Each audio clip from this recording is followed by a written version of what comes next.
And three, two, one, intro.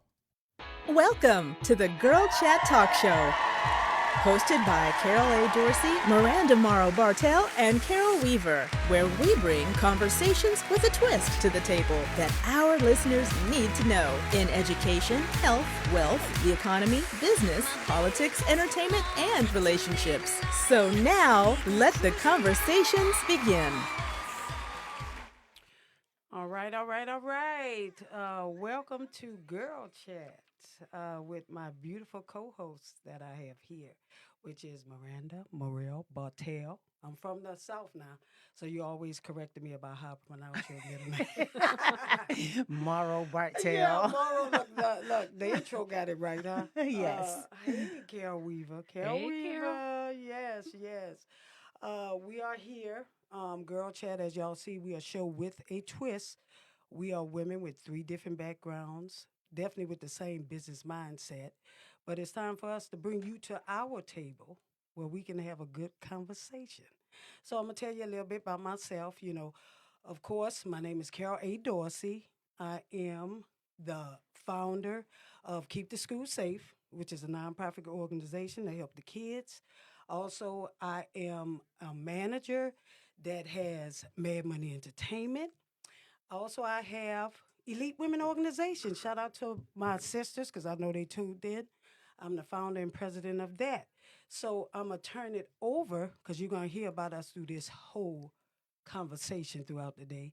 I'm going to turn it over to Miranda. Thank you. Thank you, Carol. Yes, my name is Miranda Morrow Bartell. Okay.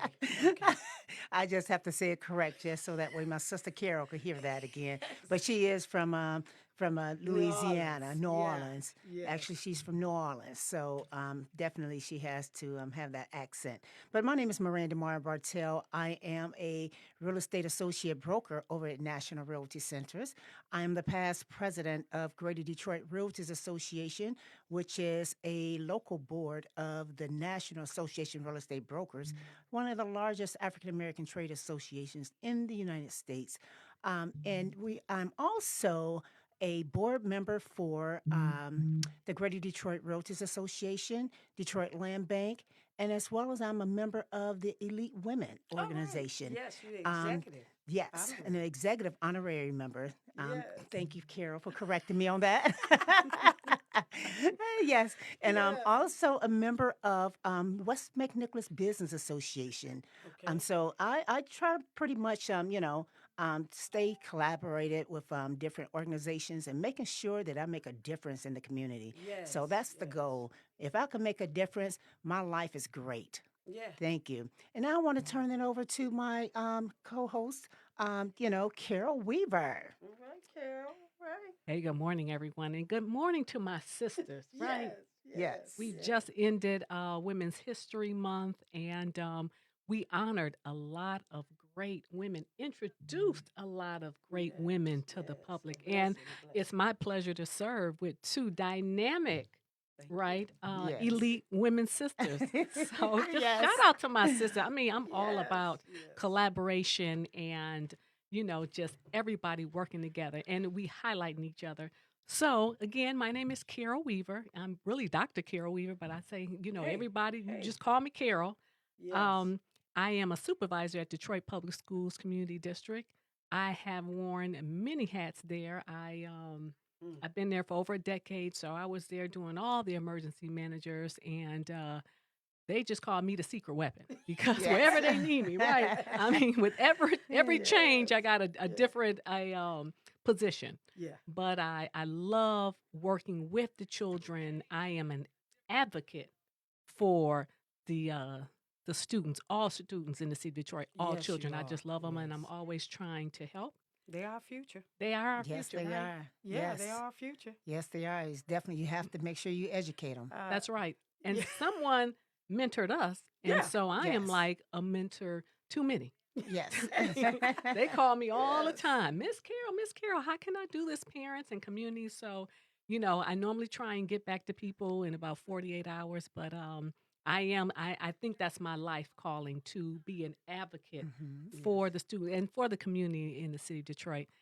Having said that, I'm also chair of the Detroit Charter Revision Ooh. Commission. Yes, We that's hot and Yes. heavy right now. We're Yes, you trying to are. get our budget passed for the city council. So any members are listening, please pass our budget so that we can educate the citizens of the city of Detroit Amen. what's in the charter. The charter is the constitution for the city. It's the laws that will govern the city for the next 16 years.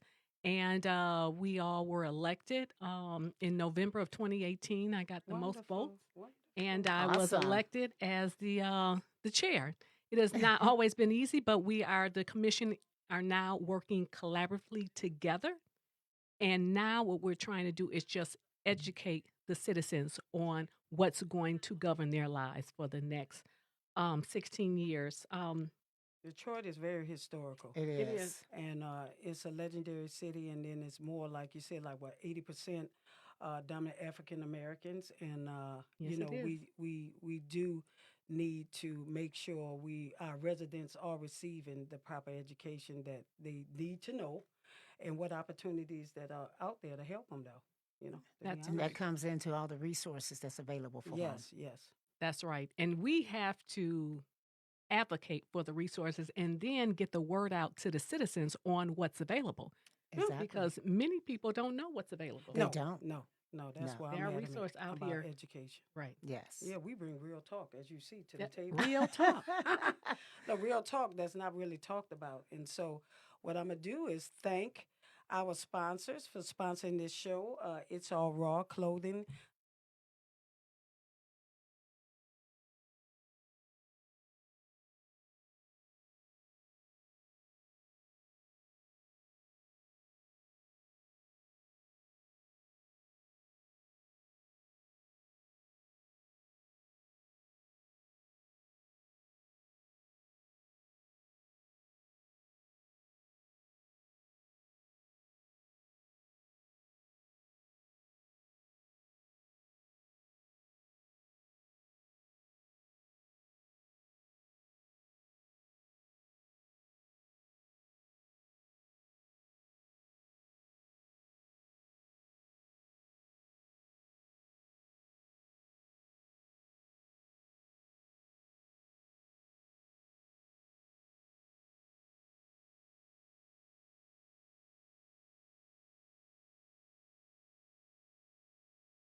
Everything Turkey. Shout out to my brother, Lasito Garrett. He will be opening up Everything Turkey on Livernois. That will be the grand opening will be mid-May. Is Everything Turkey with wonderful sides. I where love you get turkey. your, Yeah. where you get your Yes. greens and your macaroni, your mashed potatoes, your candy yams. But, it's going to be roasted, baked, fried, turkey, because we all in it to eating healthy now. Take care of y'all health. That's right. Yes. And last but not least,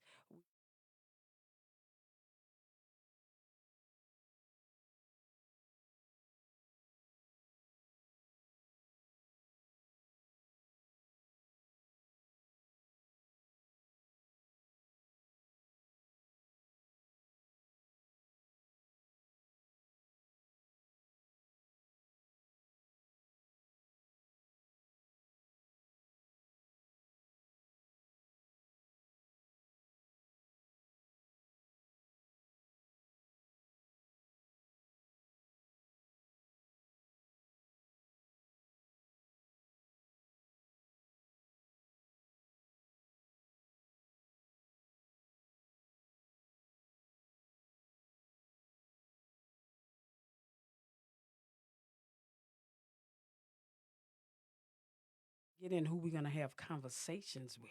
All Awesome. right now. So It's going to be some great conversations Yeah. That's today. right.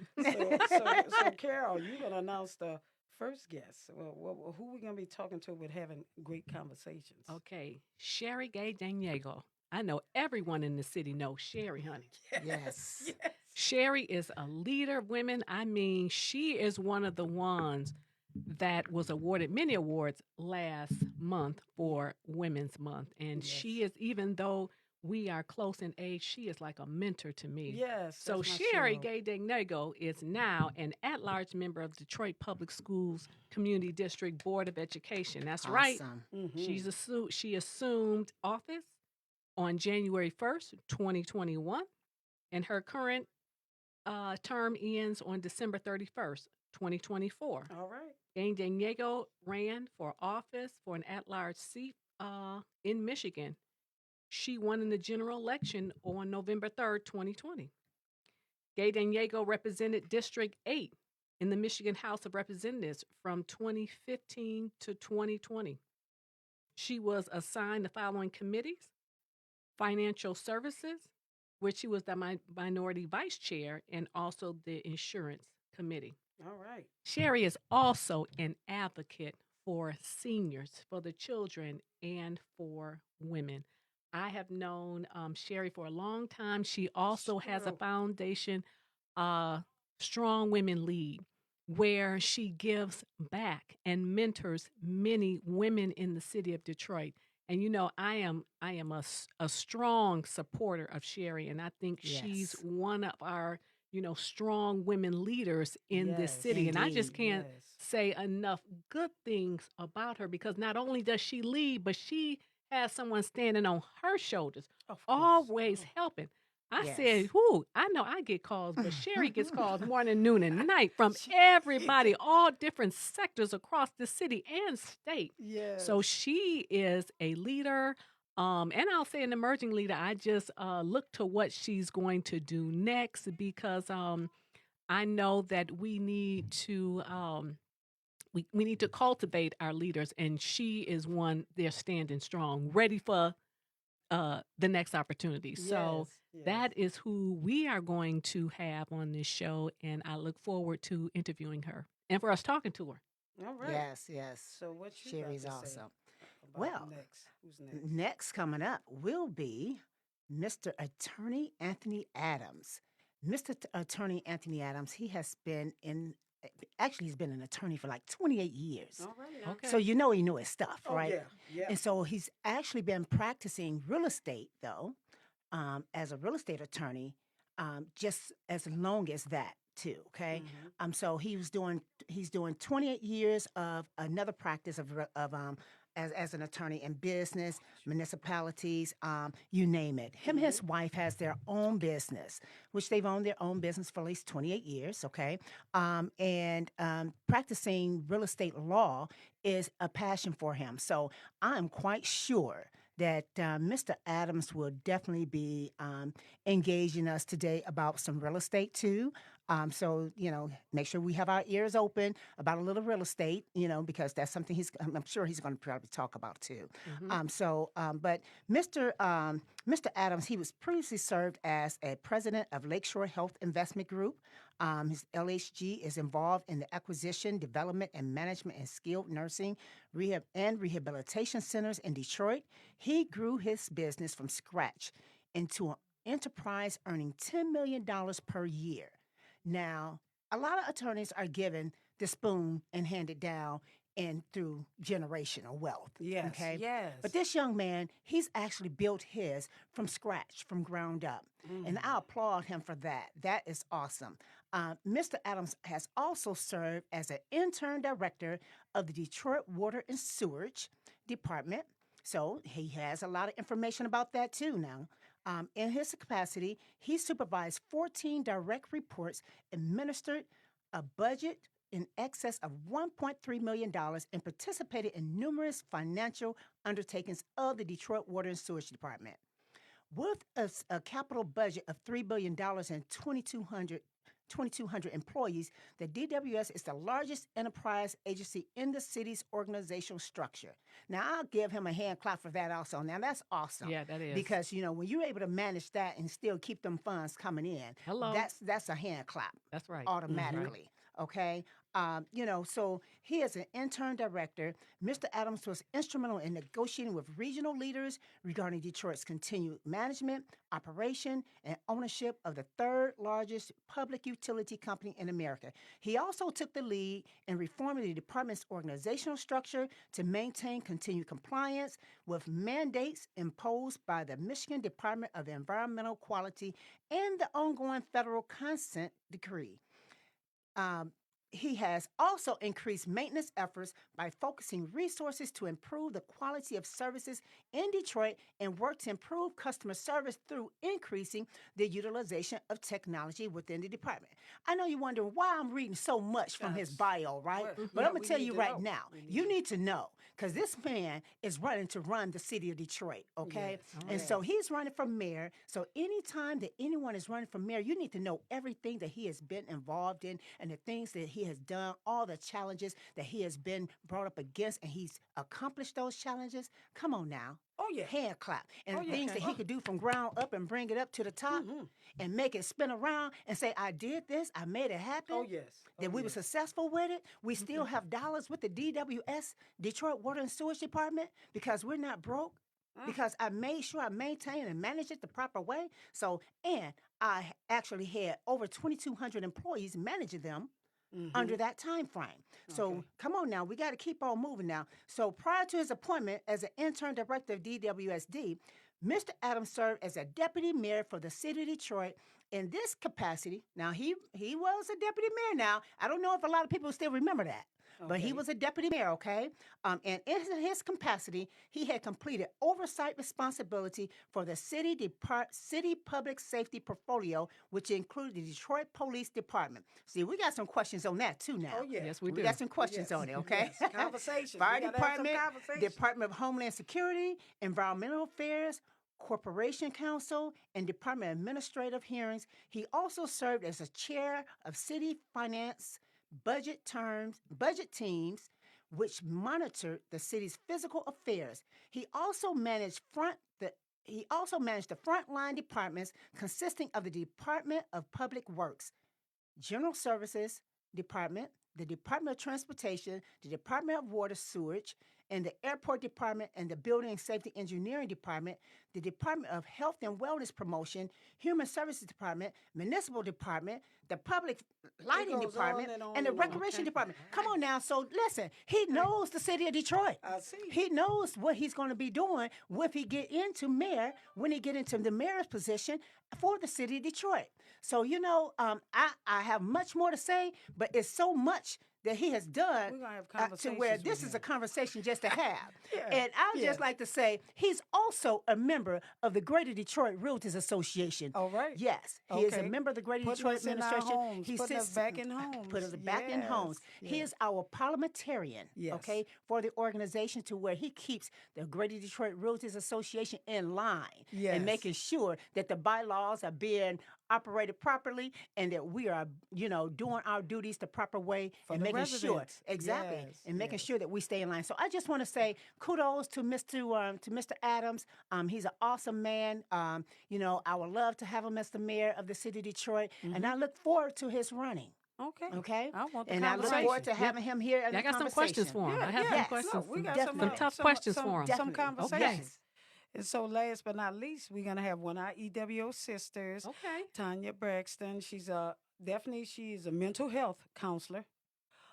Definitely, where mental health is at its all-time high, as Yes, we it all is. know. Dealing with homes and dealing with families now, being In the in the pandemic, home, yeah. it's just coming out more detrimental to families and kids, and the death and the shootings and the domestic violence that came up at its all-time high. She's definitely, they call her the coach doula.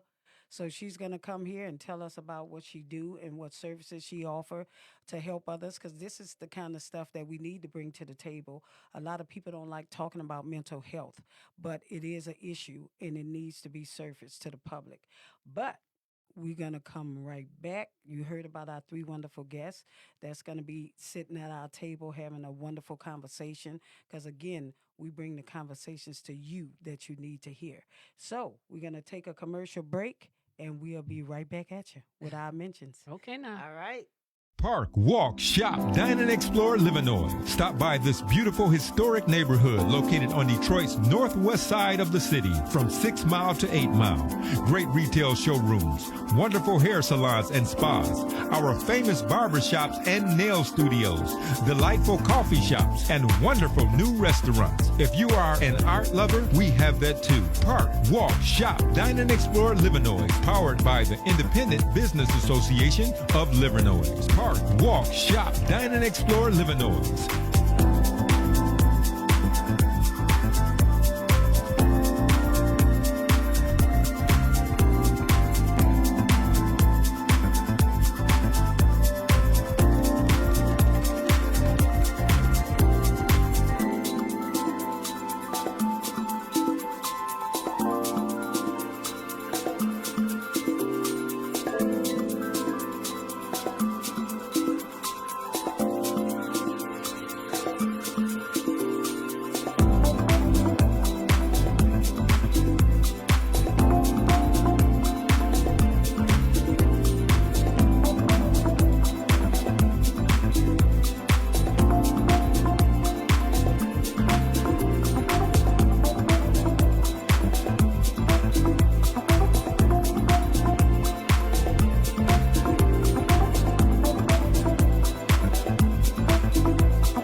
Walk, shop, dine, and explore Livernois. Powered by the Independent Business Association of Livernois. My name is Charles Hicks, and I'm the POMAR, which is the president of Kappa Alpha Psi Fraternity Incorporated. And I'm Emmanuel Dole, member of the Health Committee, Kappa Alpha Psi, Detroit Alumni Chapter. On behalf of Wayne County and Kappa Alpha Psi Fraternity Incorporated, we ask that you continue to wash your hands frequently. Stay away from large crowds. And get tested for COVID. And practice social distancing. Wear your mask. Together we can stop the spread of COVID. From the Office of Wayne County Executive Warren C. Evans and RBI Events. My name is Rufus Bartell from the Independent Business Association. On behalf of Wayne County and the Independent Business Association, we want to encourage you to continue your social distancing. Stay 6 feet apart. Avoid large gatherings. And above all, wear your mask. Together, we can defeat and stop the spread of COVID-19. This public service announcement is from the Office of Wayne County Executive Warren C. Evans and RBI Events. Hi, my name is Gina R. Prince, and I'm so excited to share with you my third published book, In the Weight of Every Loss. In the Weight of Every Loss, I share revelation God gave me concerning the scripture, Hebrews 12:1, stripping off every unnecessary weight and the sin which so easily and cleverly entangles us. In the weight of every loss, I'm being completely transparent about my own struggles I endured in my personal walk. Serving in a leadership role as an ordained apostle preaching the gospel of Jesus Christ is not always easy. So if you are called into leadership or are actively in a leadership role right now, In the Weight of Every Loss will expose the real work of the enemy. You will be encouraged to regain your strength again and return back to the will of God. In the Weight of Every Loss is for those in leadership struggling to maintain strength. It is for those who truly want to walk in truth and for those who are no longer willing to live in a lie anymore. Get in the weight of every loss. All right. We are back on Girrl Chat. All right now, All right, Girl before Chat. we step in and get our celebrity news that's coming up, who you want to shout out to? Who you want to shout out to, Miranda? Celebrity news? No, not celebrity news. She come on in a minute, but we got some shout outs here that we got to do. And what you would like to say, shout out to for Veterans Lives Matter. Oh, yes, Miss Quinn. Miss Quinn, she's an awesome founder of Veteran Lives Matter for female veterans. Any female veterans out there, you want to check out her website. Go to www.veteranslivesmattermichigan.com. And this is a nonprofit organization to help and assist you, the veteran woman of today. Now. All right. Not only that, she has Q Creations. Q Creations, you know, she do our wonderful T-shirts. I am Elite Woman. Awesome. She do our wonderful T-shirts. She do unique T-shirts and accessories, and she cater to what you want. Okay. and created. So it's Q Creations, and shout out to Q. I mean, shout out to Quinn for the great things that she's doing out here in the community. She definitely gives back with her Veteran Lives Matter, and also with Yes. her Q Creations, where she create beautiful accessories and also T-shirts, custom T-shirts to your liking. So we about to get into this celebrity news from our girl, Akeisha Baker. She's the one that's going to be doing our news for us entertainment. And also she is going to give us a little gossip. What's up, Akeisha? Yo, what up, though? It's your girl Akeisha bringing you Girl Chat straight from the D. Yes, I'm up in the building along with Carol Dorsey, Carol Weaver, and Miranda. Yes, I love saying that name, Miranda. Yes, I'm giving you that celeb gossip, and you know, I always got the juice, like, you know what I'm saying? Like, it's time to sip that juice, okay? First, I want to talk about what's going on in the movie world. Now, we all know that we saw Coming to America 1. How did y'all feel about 2? Now, me personally, I love Coming to America 2. When I say Coming to America 2, I love it myself. I love all the entertainment. And just shout out to Tiana Taylor, man. Body banging. She came out, did her thug dizzle and everything. And guess what? She was trying to find her prince to be, but apparently the prince didn't want her, okay? So she kept it moving. And then what about Wesley? When Wesley Snipes came out, he was doing his little thing. He came on in and he did what he did or whatever. And, you know, he said that he didn't have not one rehearsal on his dance moves that he did. But he did it that day. He did the 1-2 on him. Yes, he did the 1-2 on him. So shout out to everybody on Coming to America 2. And speaking of Coming to America 2, shout out to Ricky Rose. Yes, Ricky Rose did his thug dizzle. Man, he charged $2.75 million for them to film Coming to America 2 in his Atlanta mansion. Now, where they do that at? He ain't got to sell another wing, okay? After that, I hear, according to sources, that over 20 producers reached out to him about doing a movie in his mansion. Nah, it don't get no better than that. So I know he ain't gonna do no more wings on top of that. Wingstop, who? Yes, I said it. And then, you know, the other day was April Fool's. Now, you know, I thought it was a joke because it was April Fool's Day, but it wasn't. So I would like to give a big old congratulations to Jenny Ma and Young Jeezy on their marriage. Yes, they got married in their Atlanta home. And shout out to the A, man. A is the new Black Hollywood. They got married in their Atlanta home. And, man, everybody that know me know I love some Young Jeezy, okay? Every time Young Jeezy would hit the D, your girl right here took plenty of pictures. But guess what? I'm so happy for him and Jenny Ma. They doing their thing. I wish them nothing but the best and success out of life, okay? Now, let's talk about the... Get your straw. I ain't had a straw. I had to do the, you know what I'm saying? But I ain't smoking nothing, okay? Yeah, but get your cup out for this and let me pour this tea up in it, okay? Now, what do y'all think about T.I. and Tiny? Man, I am shocked off their actions. I cannot believe that they doing what they doing. We're talking about T.I., family hustle, motivation, inspirational, family orient. T.I. and Tiny. I was so shocked when I heard that, according to sources, that over 30 women came out and said that they was drugged and raped. Now, what gets me is, what I don't understand is, why do women wait for so long to come out with this type of stuff? If you know you've been drugged and raped, that's something you don't hold back. Don't wait till one person step up and then you want to say, me too, me too. It's not right. You know what I'm saying? If someone is out there doing things to you as a woman that they should not be doing, you need to speak up. I was really shocked off of their actions. Then they was talking about Candy, Nelly. Now I remember a couple of years ago, Nelly supposed to have did something with someone, and they brung it up when they was on a tour bus or something like that. Then they trying to revisit. So it's like, what are y'all really doing out there? Like, that's not cool at all. When are women going to speak up? Quit letting fame and money control your life and dictate your life. You know what I'm saying? It's not cool. It's not right at all. But that's all I have for you in the celeb world. I'm giving you the juice. You can catch me every Saturday on Girls Chat with Carol Dorsey, Carol Weaver, and Miranda. I go by the name Akeisha Baker every Saturday at 12 noon. You dig?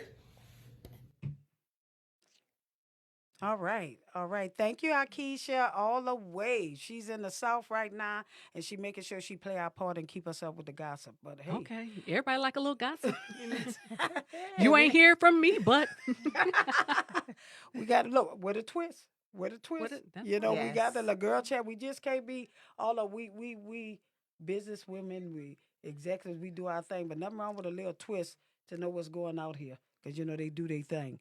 But, Yeah. you know, again, we do bring conversations to the table. All day long. So let's have a conversation till our guests get You know, here. women like to talk, right? Yeah, yeah. We It's love time to for us to talk. have our conversations Yes. now. We need our conversations. Well, Carol, I'm gonna ask you All what right. it means to be an independent woman. Ooh, That's a good question for the day. yeah. Well, is since a good all question. women are sitting at this table right here, Yeah, right? yeah. Right. What does that mean? Yeah, because you can still be married. Yes. You can still be married. I've never been married, but I think being an independent woman to me is bringing, being an asset to the table, even when you're in a relationship or if you're married. Because, you know, a lot of us, if we think back in the slavery days, that relates off my book, you know, Diary of an Independent Black Woman, I was always educated to be independent and be an asset, not a liability. So I think to be an independent woman, you should become an asset to the table in a relationship, Exactly. Okay. even in your job, your career, your title, your position. You should always want to be an asset. Don't always rely on another individual to carry your weight. You Mm-hmm. should be able to carry your own weight because when it have several people at the table, you know you can do your thing, and you know that's how you prosper. Yes, So exactly. And it, you know, it really takes the burden off of your spouse yeah, when you are independent woman. You know, some men are intimidated by independent women, but you look at a lot of men love independent women because then they don't have to show them everything they do and they don't have to hold their hands and make sure things are getting done. yes, You know, an independent woman takes charge. She's a leader. yes, She's going to move mountains. yes. When her husband can't move mountains or her spouse can't move mountains, that woman's going to be the one to move those mountains. Yes. You know, as you see right now, women are ruling the world, right? Yeah. Yes, we are. VP, what you talking about? Hello. Moving and shaking. Exactly, right. Yes. Exactly. So, you know, you have to sit back and, you know, enjoy and love the independent women Yes. that's out here and is available for you men, you know? Because at the end of the day, you know, who wants somebody you got to hold their hand? You know, but you know, I just want to say to all our sisters who are independent women, kudos to you guys, Yes, to you ladies, and to you guys who likes those independent women. But kudos to you ladies who are independent women because independent women rule the world. Yes, we Okay, do. Yes. and I would like to encourage those who are not independent. Hey, get you a mentor. If you need a It's so mentor, important. there's plenty of them out here. Yes. I don't mind mentoring young women and, you know, teaching them the way, Yes. you know, because somebody had to teach me. That's right. My mother taught me. My mother was a Yes. very independent woman, Mine okay? too. All right. Yes, Single Lord. mom, single mom for all my life I could think of, okay? And the fact is that, you know, she taught me everything I need to know. And sometimes I have to sit back at home and act like I don't know how to do certain things because I'm too independent, you know? All right now. Okay. Okay. Wait, now, Carol, So what my you got to husband, say? so my husband won't think that I could do it. Make you feel good. Oh, you busted Exactly. now. Rufus, don't pay no attention. Rufus, don't say nothing. Well, I am an independent woman, but I was married at one time. I have a daughter that I'm Okay. raising as a single mother. And I tell my daughter, you know, the hustle is real. Everybody, you know, have a job, but have a side hustle. I said, you can't get rich off one job. You Not need no two more. or three, maybe Yes. 4 and 5 multiple streams of income in today's, you know, society. Yes. But as you said, mentoring is so important. And I've mentored a lot of young women as I was mentored by my mother, my two grandmothers. I mean, my two grandmothers were really my rock. Even though my mother was in the household, you know, I would always go to my grandmothers because they had so much wisdom. Yes. And that's what I'm Yes. trying to give my daughter and her friends and other young women that are coming up. I said, hey, first of all, self-care is real. Yes. I know, you know, Yes. a lot of women are the head of households. And I said, you know, we have to take care of the family. We have to take care of the bills. But hey, take out time to get your hair, your nails done, massage, Yeah, you got to be sexy facial. with it. Yes. You know what I'm You gotta saying? be Yeah. You have sexy. to. All right. Let's We be got to take sexy. care of ourselves. You have to. And so independence is great. My daughter is a senior in high school and she's going off. So I said, oh, chapter 2 or chapter 3 is coming up. We don't know what's going to happen. But I'm always going to stay independent. Yes. Yes. Whether I be, stay single or not, I am always going to have my, as they used to call it back in the day, the bitch bag. You know what I'm saying? You got your own bag. Women have your own bag. Have your own money. So when he started acting funny, you can say, oh, well, I can do this or I can buy this myself. Thank you very much. I think that's what it, where so many men sometimes get intimidated. You know what I'm saying? Oh, yeah. Because you got that bag. Well, no. Well, you got to have that bag. But guess what? That bag is also good to have your back. Hello, So thank hey, you. you got to think of it in two different ways or whatever. Yeah, you know it what I'm saying? can. And You got to see the They light. should You got to wanna see the light. another income. They Exactly. should. Right. And they shouldn't always want. And then a lot of women, as we know, to trend off that, the reason why we ask this question to be an independent black woman, because some women stay in relationships because they financially can't take care That's right. of Can't themselves. take themselves. So they suffer in a relationship Abuse. with abuse. Everything. Yes, mental and physical. Right. Physical is really at its all time, but mental is something out here, ladies. If you tuned in and listening, it's very hurting to have a man to down talk you and discredit you, Cheat on you, for whatever. who you are, and say you're worthless without him. Right. Exactly. You know, that's unfair. So that's why our first show we brought up, how you feel about being an independent woman. What's your aspects on it? Right. Because be an asset. That's me. Exactly. To the table, because be there for love, And not for treat the yourself money. and treat yourself like a queen, and he There will you treat go. you like a queen. Absolutely. The queen you are. Yes. Self-care is real. That's right. Self-care That's is right. real. That's right. Oh, Yes. Lord. And then when you're independent woman, it's nice to have networks of Yes. women that you can depend on. You know what I'm saying? Right. Because sometimes, you get stressed out and you just need to talk to someone. And if you're independent and you don't have a mate or you don't want to let your significant other know what's going on, you have your sisters, you have your ride or dies, you have your women that you can talk to and, just let them know how you feel and then Right. reciprocate, because a lot of women, especially in the pandemic, these single mothers that, the Yes. schools are closed, so they have the children at home. They're trying to work. They're trying to put food on the table and clothes and just keep a household. It's difficult sometimes. And, you may not have a significant other, but you got, hey, you got your girls and, you can just tell them what's going on and they can say, well, hey, well, I did this or I did that. And I'm so thankful. I have been in some women, some groups of women before, and they were a little bougie.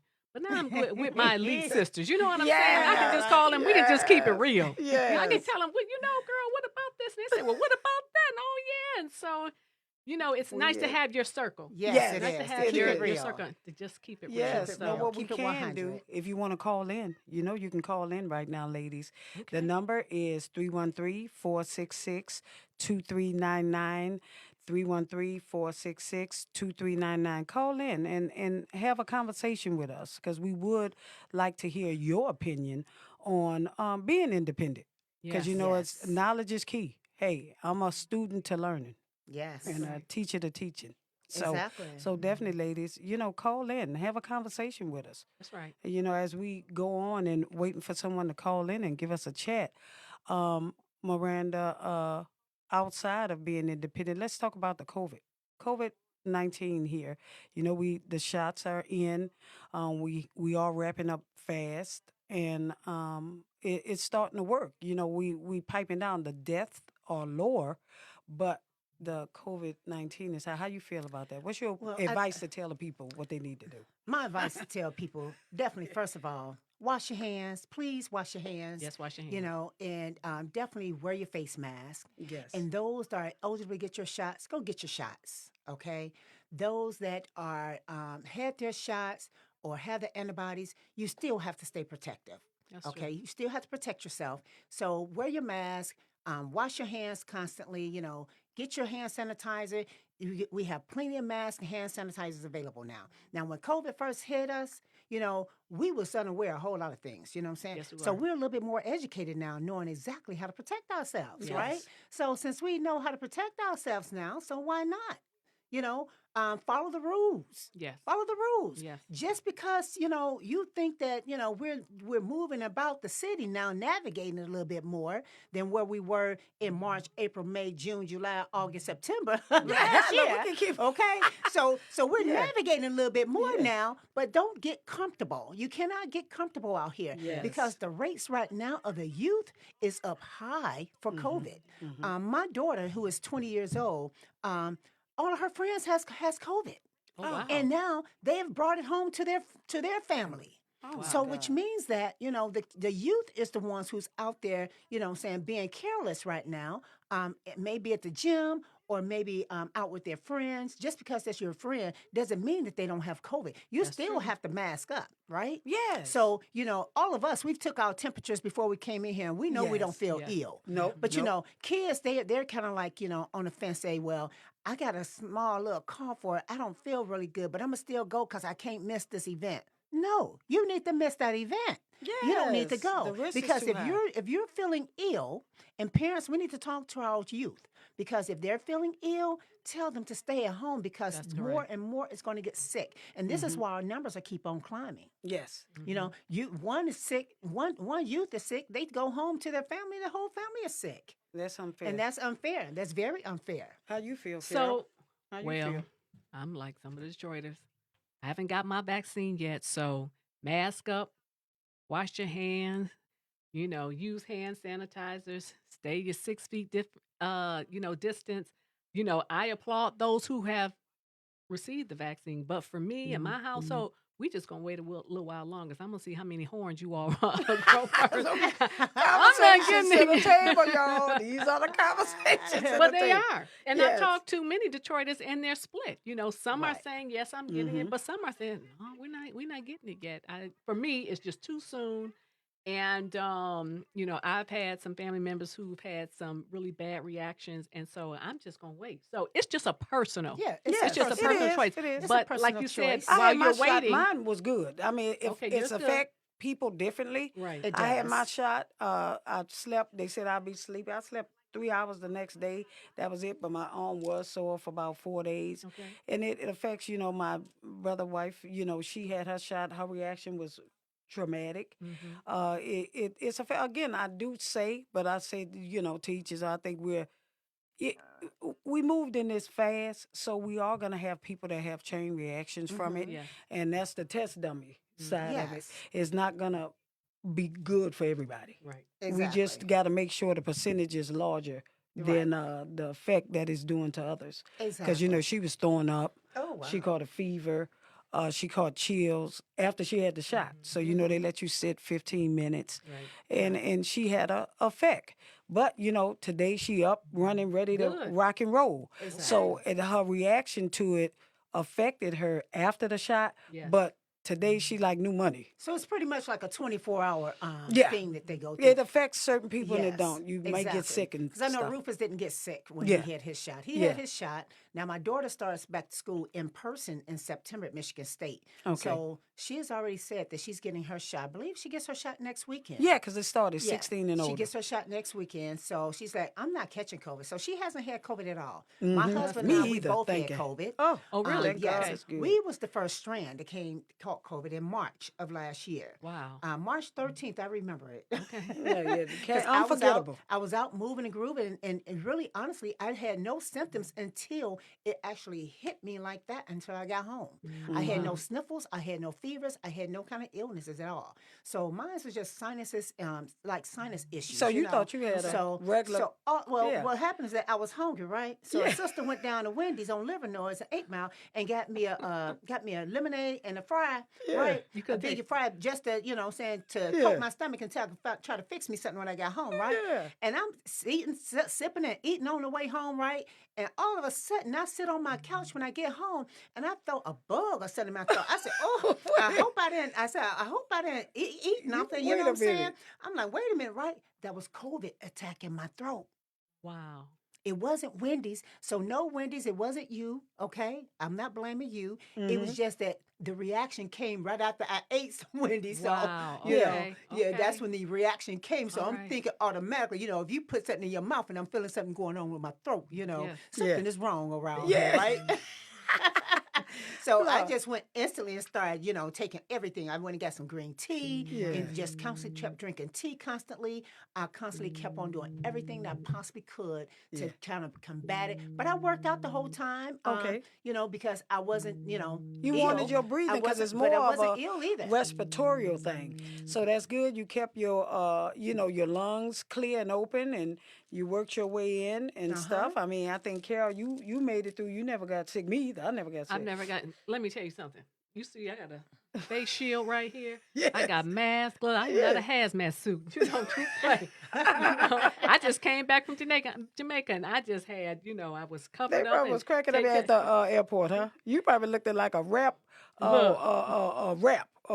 of these raps around here. Had a hat on my head. Well, how was the flying though? How was that?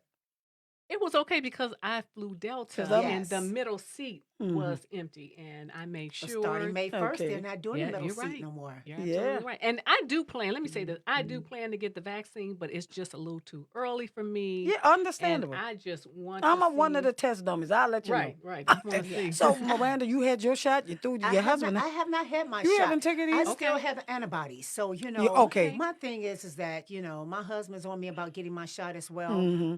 But my whole thing is that if I still have the antibodies, I need to either donate some of my plasma to help someone else who will be battling it, and just really pretty much wait until I actually need the shot. Okay. Because let somebody else get it, because they are running out of shots. You know what I'm saying? And there are some other people out here that actually need it more than what I needed.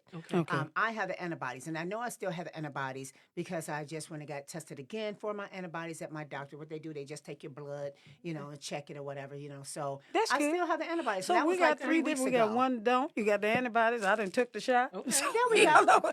So we working once it. again, like you say, we gonna bring it to the table. We gonna bring it something different going on over here. He gonna bring it to the table.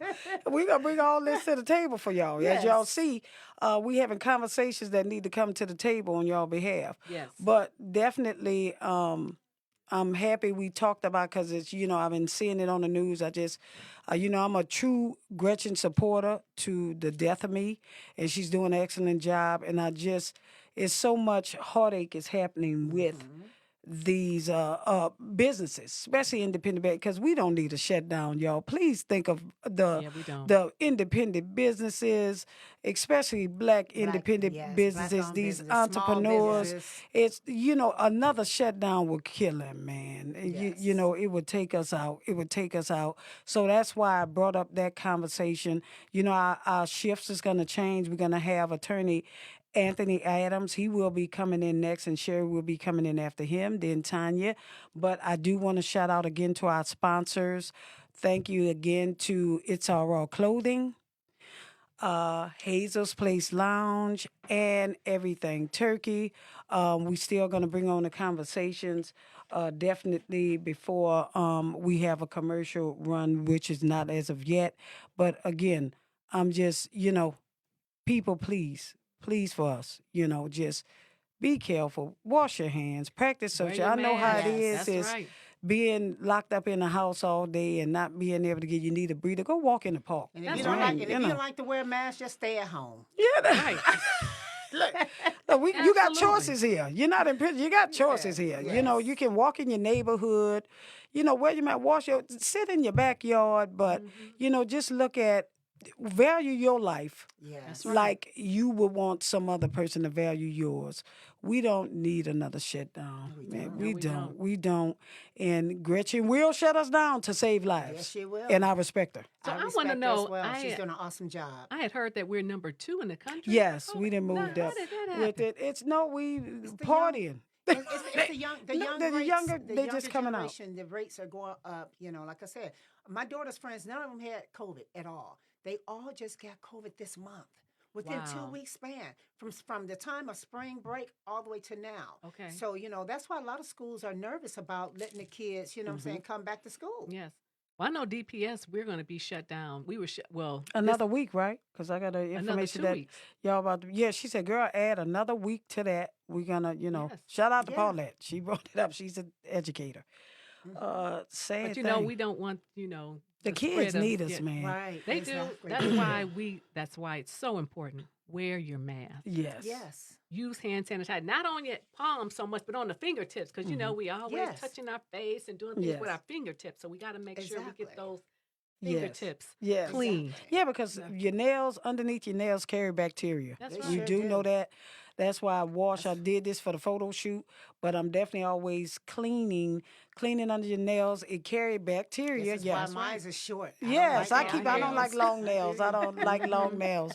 We got to, hygiene. Like, Yes. because my nonprofit, Keep the School Safe, is to interact with kids in school. So, you got Keep the School Safe at a standstill, being to the fact that we can't keep the kids in school. And right now, educating from home is not well for these It's kids, not. It's man. not. It's not. It's not. It's not I well. have a senior in COVID, so she's like, I'm just ready to graduate. No, she said, I'm just ready for prom. I said, I'm ready for graduation. Yeah, the But will real they- but fact. will they have a prom? So it's going to be outside. Their prom is going to be outside under a tent. And Okay. so she wants to go, and then they're going to have graduation, but they're limiting the number of, I think it's only 3 to 4 tickets per Okay. family. So Okay.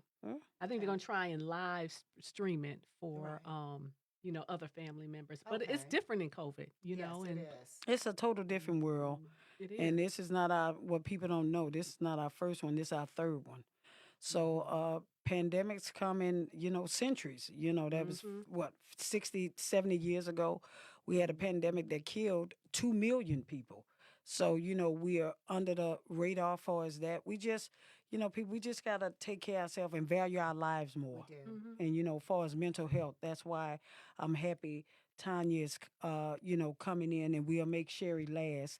After that, and we're going to go over time for Sherry, because Sherry is real busy, and she does a lot, people. Like Carol Weaver said, she does a lot, She does man. a lot for the community. And she does a lot, and we're going to, do Attorney Anthony Adams, and we're going to do Tanya Braxton, and we're going to pull Sherry in at the end to help us close out this Okay. event so Yes. we can stay on track on what we're doing. All right But now. again, shout out to definitely our sponsors. Again, It's All Raw Clothes.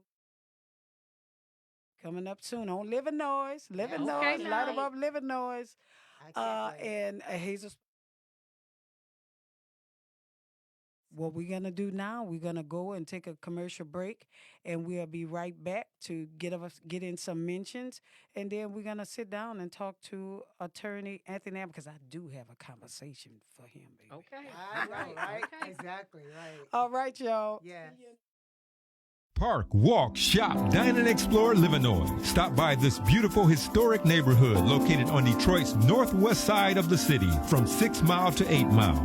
Great retail showrooms, wonderful hair salons and spas, our famous barber shops and nail studios, delightful coffee shops, and wonderful new restaurants. If you are an art lover, we have that too. Park, walk, shop, dine, and explore Livernois, powered by the Independent Business Association of Livernois. Park, walk, shop, dine, and explore Livernois.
Walk, shop, dine, and explore Livernois, powered by the Independent Business Association of Livernois.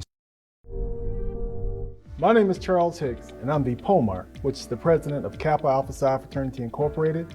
And I'm Emmanuel E. Dole, member of the Health Committee, Kappa Alpha Psi, Detroit Alumni Chapter. On behalf of Wayne County and Kappa Alpha Psi Fraternity Incorporated, we ask that you continue to wash your hands frequently. Stay away from large crowds. And get tested for COVID. And practice social distancing. Wear your mask. Together we can stop the spread of COVID. From the office of Wayne County Executive Warren C. Evans and RBI Events.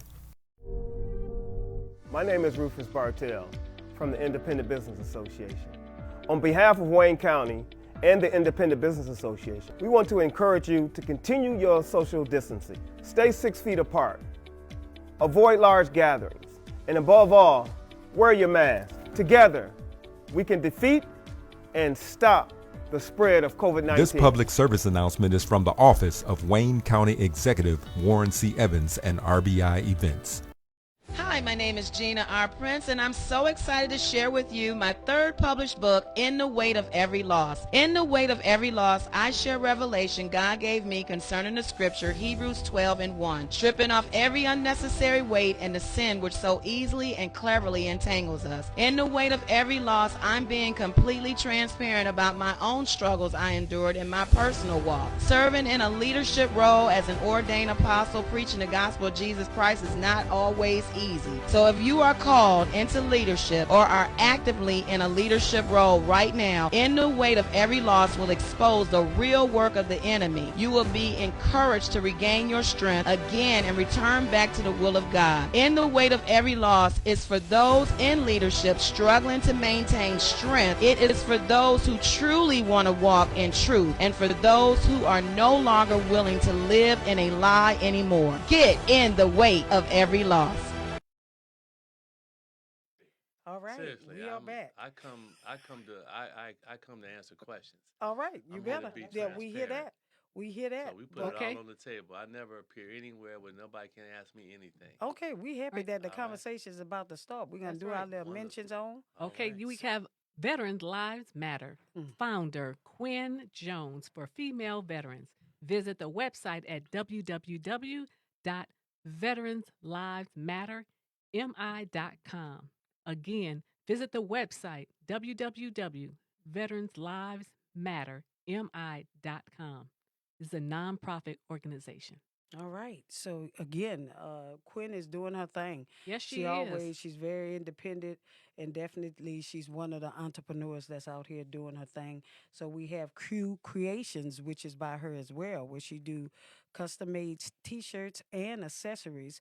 But also, I want to shout out to the family and send the condolences to Judge Wendy Brexter. She passed away last night. So Judge Wendy Baxter passed? Yes, Judge Judge Wendy. Wendy Brexter passed away last Baxter night. or Brexter? Brexter is Baxter. Yeah, Baxter. She died last night. Oh, wow. I saw her So not too long ago. condolences to Wow, her family. yes, condolences to her Yes. family. So I wanted to Quinn put that in, and thank you, Quinn, for having us do that. Shout out our condolences to our family. I know it's a tremendous loss, being that she was a judge Yes, and yes. and handling the law. And it's sad. I mean, we have so much death that is going on, and it's just. I pray for everybody. My prayers go That's out to right. everybody, everyone that have lost someone, and again, my condolences to the family. But I'm gonna turn it over to you, Miranda, because we was having conversations before we came back. But Yes. But hey, now, it's time to introduce. now it's time to introduce. Yes, Okay, now. yes. It's time to introduce Mr. Attorney Anthony Adams. Mr. Attorney Anthony Adams, welcome to the Girl Chat Show. Thank you for having me in the room. I'm excited. I'm pumped. Yeah. Ready for our questions? I stay ready. Okay. Yeah, I have all to right. Watch be. out. That's right. That's That's right. right. He just said transparency is him. That's Yeah. right. who he All is. right. That's why All I'm right. here. I'm Yes. here, and thank you for having me participate in this program. Yes. Indeed. Three powerful black women. I'm loving this. Yes. All right, Hey, now. We hey. felt it was very important for you to be here to Yes, speak. it did. Yes. What- Especially with your position and what are you getting ready to do with the city of Detroit and how are you going to be making a difference? So Great. I want to start off with you first, Miss Carol. Oh yeah, because Well, let me say first, having been raised by a single African American Okay. woman who worked hard every day of her life to give me values and qualities that I admire. So shout out to Black Woman Power. Okay. All right. Yes. Yes. Okay, I love it. They do. The sad thing about that, before my question is, I like the strength of women. Like we talking about, March was our International Month for Women Empowerment. It's sad that we be put in positions where a mother have to be the mother and father. Yes, it You is. know, It That's is. unfortunate. But she was a good woman. And, Yes. I tell people all the time, even though my parents divorced when I was really young, my mother never said a bad word about my father. My mother She didn't either. put anything in my head about him. She let me form my own conclusion. Yeah. That's And the so, best but way. That's the I best way. appreciate her for doing that. Yes. Yes. That's the Mhm. respectful way. That's right. That That's is. the respectful way. Yes. Now, Detroit. Yes. Detroit City.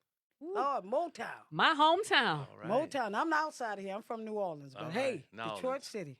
Yes, you said it right. That's You right. said it right. Motown. Nah. We know it's time a serious race is about to come up. Detroit is the biggest city in Michigan. And of course, it's majority dominant black. Right. Now, seeing all what has been going on throughout the pandemic and everything, my questions to you, because you the only one stepped up to the plate. Why did you choose to run for mayor of Detroit is in need of someone who will stand up for the people who actually live in the city of Detroit. As I traveled the city from east to west, north, south, southwest, east side, there was a feeling and a sense that there was no one actually speaking for the people who lived here. Whether that's the single mother who lives on the east side who's trying to raise her three children in a house is not getting any support, to the family whose water's been shut off on the west side, the people, the 150,000 people who lost their houses as a result of tax foreclosure. There was no one speaking for Detroiters, to the businesses that exist in this city that have never gotten one dime of Motor City match money and yet continue to do what they need to do in order to support our neighborhoods. There was no one speaking for them. And so I felt in my heart and was moved really by a spirit, because it's become a spiritual journey, that someone needed to stand up and say, wait a minute, we Detroit, we deserve better. We deserve more. We talking about equity in the city of Detroit when we're 80% of the population. Yes. Yet we're only getting 2% of the contracts. And so there was a need for someone to step up who had experience, who's been in the wars before, who's not afraid of the slings and bows and arrows that they're going to throw, to step out there and say, I'm prepared to be a servant leader in our community and to work with the people who live here to make their lives better. Okay, to offset that, before that, a correction, it was her mother that passed away. Okay, Oh, all right. So it was her okay. mother that passed away. I had to clear that. Hey, Right. we have conversations, Quinn. Thank you. All right. You gotta Yes, make sure. yes. It's funny you would mention Judge Baxter, Yes. because she was the Yes. judge when I was the president of the Detroit Board of Education, and we sued the emergency manager. Mhm. And she was the judge who ruled that the school board actually had power over academics. Her courageous ruling led to the state legislature Wonderful. actually changing the law to take Wow. the academic power away from the school board. But Judge Baxter is just a wonderful lady who's very courageous and is a pillar in our community. And Yes, she is. I'm Yes. certainly, because she really cared for her mother, Yes. in her illness, and Wow. we're sorry to hear that. Yes. Yes. it was So I'm her glad. mother. I'm happy Yeah, it right. wasn't her, but I'm Yes, sad me that her too. mother's Yes. passed. Exactly. Yes. So Miranda, or you want, Yeah. since you brought him on, you want to come Yes, next? I Or? want to come next. Yeah, Okay, yes. yeah, go Yeah, ahead. ask your question. All This right. is something Yes. We really bring it to the really, table. really a little juicy. Okay. Okay. Okay. So now, what are some of your plans to make a difference in the city of Detroit? All right. So we're gonna start with home ownership. Yes. We talk about the city of Detroit, which at one time had 80% home ownership, really led the nation in people actually owning their homes. And then with the mortgage foreclosure crisis in 2008, and then the tax foreclosure crisis in the 2012 and beyond, we need to get people back into owning their homes. We've lost so much wealth and equity because we now don't have a toehold and don't really own anything in our community. So home ownership is a key part of my platform, obviously being part of the GIDRA, Greater Detroit Real Estate Group, black organization, which Miranda was our illustrious president for a couple of years. We've got to get home ownership back. We've also got to talk about how we provide and support our local businesses. When I talked earlier about black businesses not getting any support, We give billions of dollars of subsidy to billionaires, and yet we can't give one dime or dollar of subsidy to a business that's on Joy Road, that's on Warren. Why are we not supporting our own? We've got to get back into supporting the businesses that are employing our young people. When you go to a lot of the stores in the city, they have young people working there. We've got to support them. We've also got to talk about this whole, poverty and crime. Poverty is a big portion of my platform. Poverty and crime because they're related. And we've got to be about the business of transforming people's lives in the city of Detroit.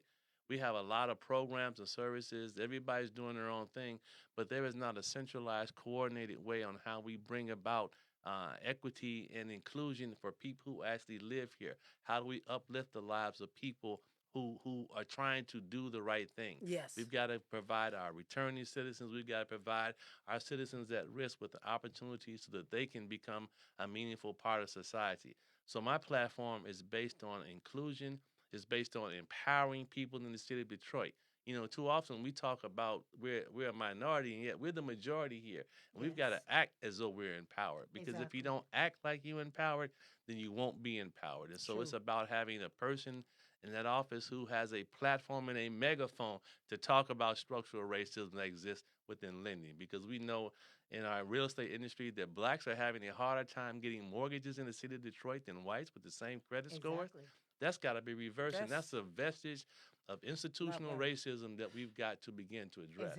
And so these are the types of programs and policies that you will see from my administration, because I'm about transforming people's lives. If we aren't changing the existence of the people who live here, then why are we here? We've got to be about, and we got to be intentional, and we have to be deliberate, and we have to be a zealot about this. People say, you get fired up about this. I have to get fired up about this, because when people's lives are at stake, people are looking for help. They're not looking for a handout. They're looking for help to show them the way, to help them be empowered. And we've just got to be about that business. Exactly, indeed. And one more quick question on something that you did mention about home ownership. Now, I remember many years ago that if you worked for the city of Detroit, or if you were in the emergency response, worked for the emergency response, you had to reside in the city of Detroit.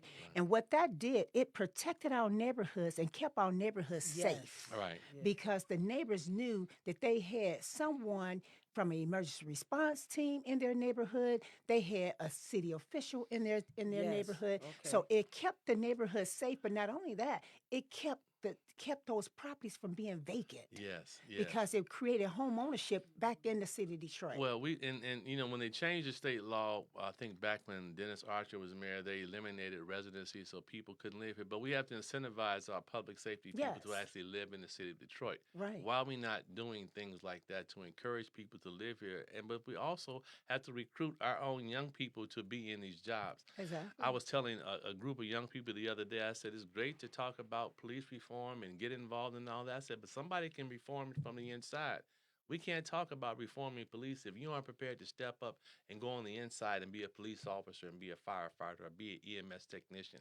You've got to be about the business of encouraging our young people to take these positions, because when we look at the recruiting classes of people that are being brought into the academy, it's not predominantly young African-American men and women. It's predominantly white. And I got nothing against white people, but if we've got jobs and opportunities and we got to increase our pay for our officers, and we also have to provide them with support services. We can't demonize a profession all the time because they have bad apples just like in any profession. But if you're talking about reform and you really want to be a change agent, change it from the inside too. Yes, And you are correct. with Anthony Adams as your mayor, it will be much more transformational. Awesome. I'm looking forward to it. Great. So, Carol, what's your conversation with him? So, Attorney Anthony, I have been a citizen of the city of Detroit for all my life. Okay. So I've seen the good, bad, and the ugly. Yes. This crime continues to be a problem. Right. If you become mayor, how are you going to address this problem of the crime? The first thing we've got to recognize, as I said earlier, is that crime and poverty go hand in hand. You can't attack a crime issue without attacking a poverty issue. And so we've got to provide pathways for people to move out of criminal activity and to become productive citizens. And so part of my platform I talked about is having what I call community intervention specialists. people who are gang activists, people who are social workers, people who are mental health workers, because our issues of crime are related to issues of mental health issues because people are living under tremendous stress in the neighborhood. We've got to recognize that. We got to talk about health issues and how we deal with stress. Our community intervention specialists will be our front line of going out and actually talking with people. When you call the police, that's a response Right. to a situation. What I'm Mhm. talking about is intervening on the front end. Hey, you're having issues with your family. You're having issues with resolving conflict within your relationships. How do we help you do that? Because we don't want you calling the police for a domestic violence situation. If you have an issue, we've got professionals available to assist you. Why can't we also provide you with that service as a citizen to help deal with our conflict? When we're talking about our young men and young women who need opportunities, what does it take for you to become a productive citizen? So we've got clean slate legislation that's been adopted to help you eliminate some of the felonies. And we know in the city of Detroit, 4 felonies, it seems like a lot, but some people got 5 and 6 felonies. Yes. So they still don't have the total clean slate. So how do we help you become a productive citizen? What does it take to get you education, training? Maybe we need to provide you with some level of income support and subsidy. Because when you look at the average wage of what a guy makes on the street selling drugs, it's sub minimum wage. And so Yes. what I'm telling you is that I'm prepared to provide you with a pathway into productive citizenship to Yes. help you become a citizen who can be constructive and do good things in our community. I'm giving you that opportunity. We've also got to begin to divert more people from criminal justice. Officers have a tremendous amount of discretion that they exercise at the point of intervention. I'm saying, look, in the old days, if you did something stupid and it was maybe a little criminal, the officers would call up your parents and Yes. they tell you to go home and you get your butt whooped at You home. get your warning. So we've You got to your get warning. more diversion services. Possessions of small amounts of drugs, I think that needs to be decriminalized. Sex work in the city, we got to come to some agreement. I mean, it may not be what you want to do, but again, we need to begin to decriminalize because we criminalize so much conduct in the city of Detroit that we're creating a back end problem for ourselves. And then we've got to take the billions of dollars that they spend in the criminal justice system to incarcerate people and begin to train people out of the prison system. What does it take to do that? Because if you have a basic belief in the goodness of man, which is how I was raised and what I believe, that you become more inclined to want to empower people rather than imprison them, arrest them, and throw them in jail and throw away the key. We tried the mass incarceration, and what did that get us? It broke up our families. It did. It killed the structure in our community. And so I'm saying that let's give ourselves a chance. Now I'm tough on crime. Now if you hit some lady upside the head, sex crimes, sex trafficking, those things we have to address because we cannot have that in our community. But if you're telling me that you want the opportunity to improve your life, I'm going to give you a pathway to do that because I believe that if we uplift everybody in our community, we will have a much safer and stronger city because it's all about restoring the confidence and trust and fabric in our community, which we had when we were growing up. I hate to Education say and that. mentorship. We had a lot of Yes. mentorship. Yes. Exactly. Very important. Exactly. Yeah. Because sure people, was. I mean, and that's sort of the beauty of me is that because I have all this experience, I was the general counsel for the Detroit Public Schools, but then I also was the elected president of the Detroit Board of Education.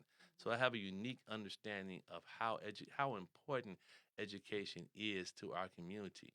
And not every child wants to go to college. So while we It's took not that. meant I for while we just want to trying say to- that, College right. is not for Yeah. everybody. While But they're we- trade schools. I mean, the Yes. unions, Yes. coffers. I mean, Right. they Yes. need young men and women. You can Builders, make, you can make builders, $70,000, yes. $80,000 a Right. year as a skilled trade person, and so we have to begin to value other occupations in our community. Yes. There was a time when you had to be a lawyer.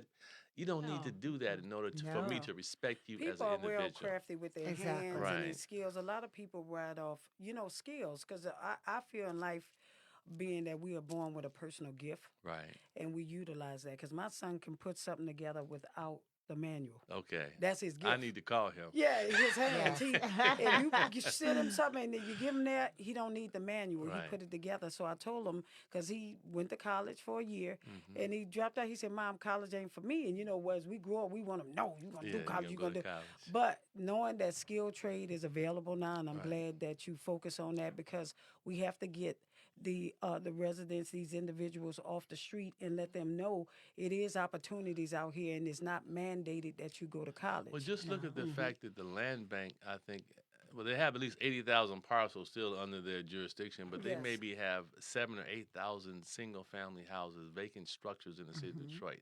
It would Wow. take us 10 years Yeah. to rehab and Construction. repair Mhm. those houses. Why are we not creating a core of our young people to go in? To pay Exactly. them, to Yeah, learn the those trades, to trades. be That's true. supervised, to Yes. provide housing for our community, to Yeah, create plumbing. home Plumbing. ownership opportunities. Plumbing. All those things are Yeah, tied carpentry. together. Mhm. And I know the unions will love it. Well, the Yes. unions that- would love it, and the people in our neighborhoods would love it because I tell folk Exactly. all the time the best stabilization to eliminate blight is to keep a person in their home. Yes. We can't Amen. we can't foreclose on people because we got to stop that. We can't cut people's water off. We have to stop that. Oh, We have please. to say, okay, let's have a different system of how we charge you for water. We need much more affordability in water because Lord knows our water rates are through the roof. They are. I And pay we've a got to lot. understand I pay a why lot. is that? Why is Mhm. our water so They say high? mine is sewage. Right. See, I pay more in sewage than water. Your drainage fee You know. and that was a And I pay more in sewage. And Well, the property can be vacant. yeah, And you Yeah. still get a you big still water get bill. it back, right? So drainage fee we have to address because we treat all the water that when it rains in the city of Detroit, it all goes in runoff. our system. Yes. Mhm. I'm saying, okay, we got 180 parks in the city of Detroit. Every park in the city of Detroit should be a water runoff zone. We need water conservation districts. These are things that we can do because we have 138 square miles of city that at least 30 to 40 miles of that is vacant land. It's not being used right now.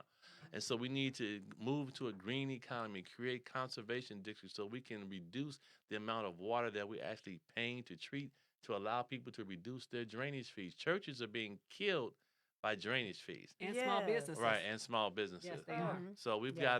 got to look at how we improve our economy. How do we take the financial stress off people? Because the city of Detroit is still a $1 billion public service corporation, Yes. and they're getting Yes, it ready is. to get through the American Recovery Plan through Joe Biden. Thank The city of God. Detroit is getting $838 million that they weren't expecting to get. Mhm. The school district is getting another $950 million That's right. that they weren't expecting to get. That's right. And the Wonderful. county is getting $300 million.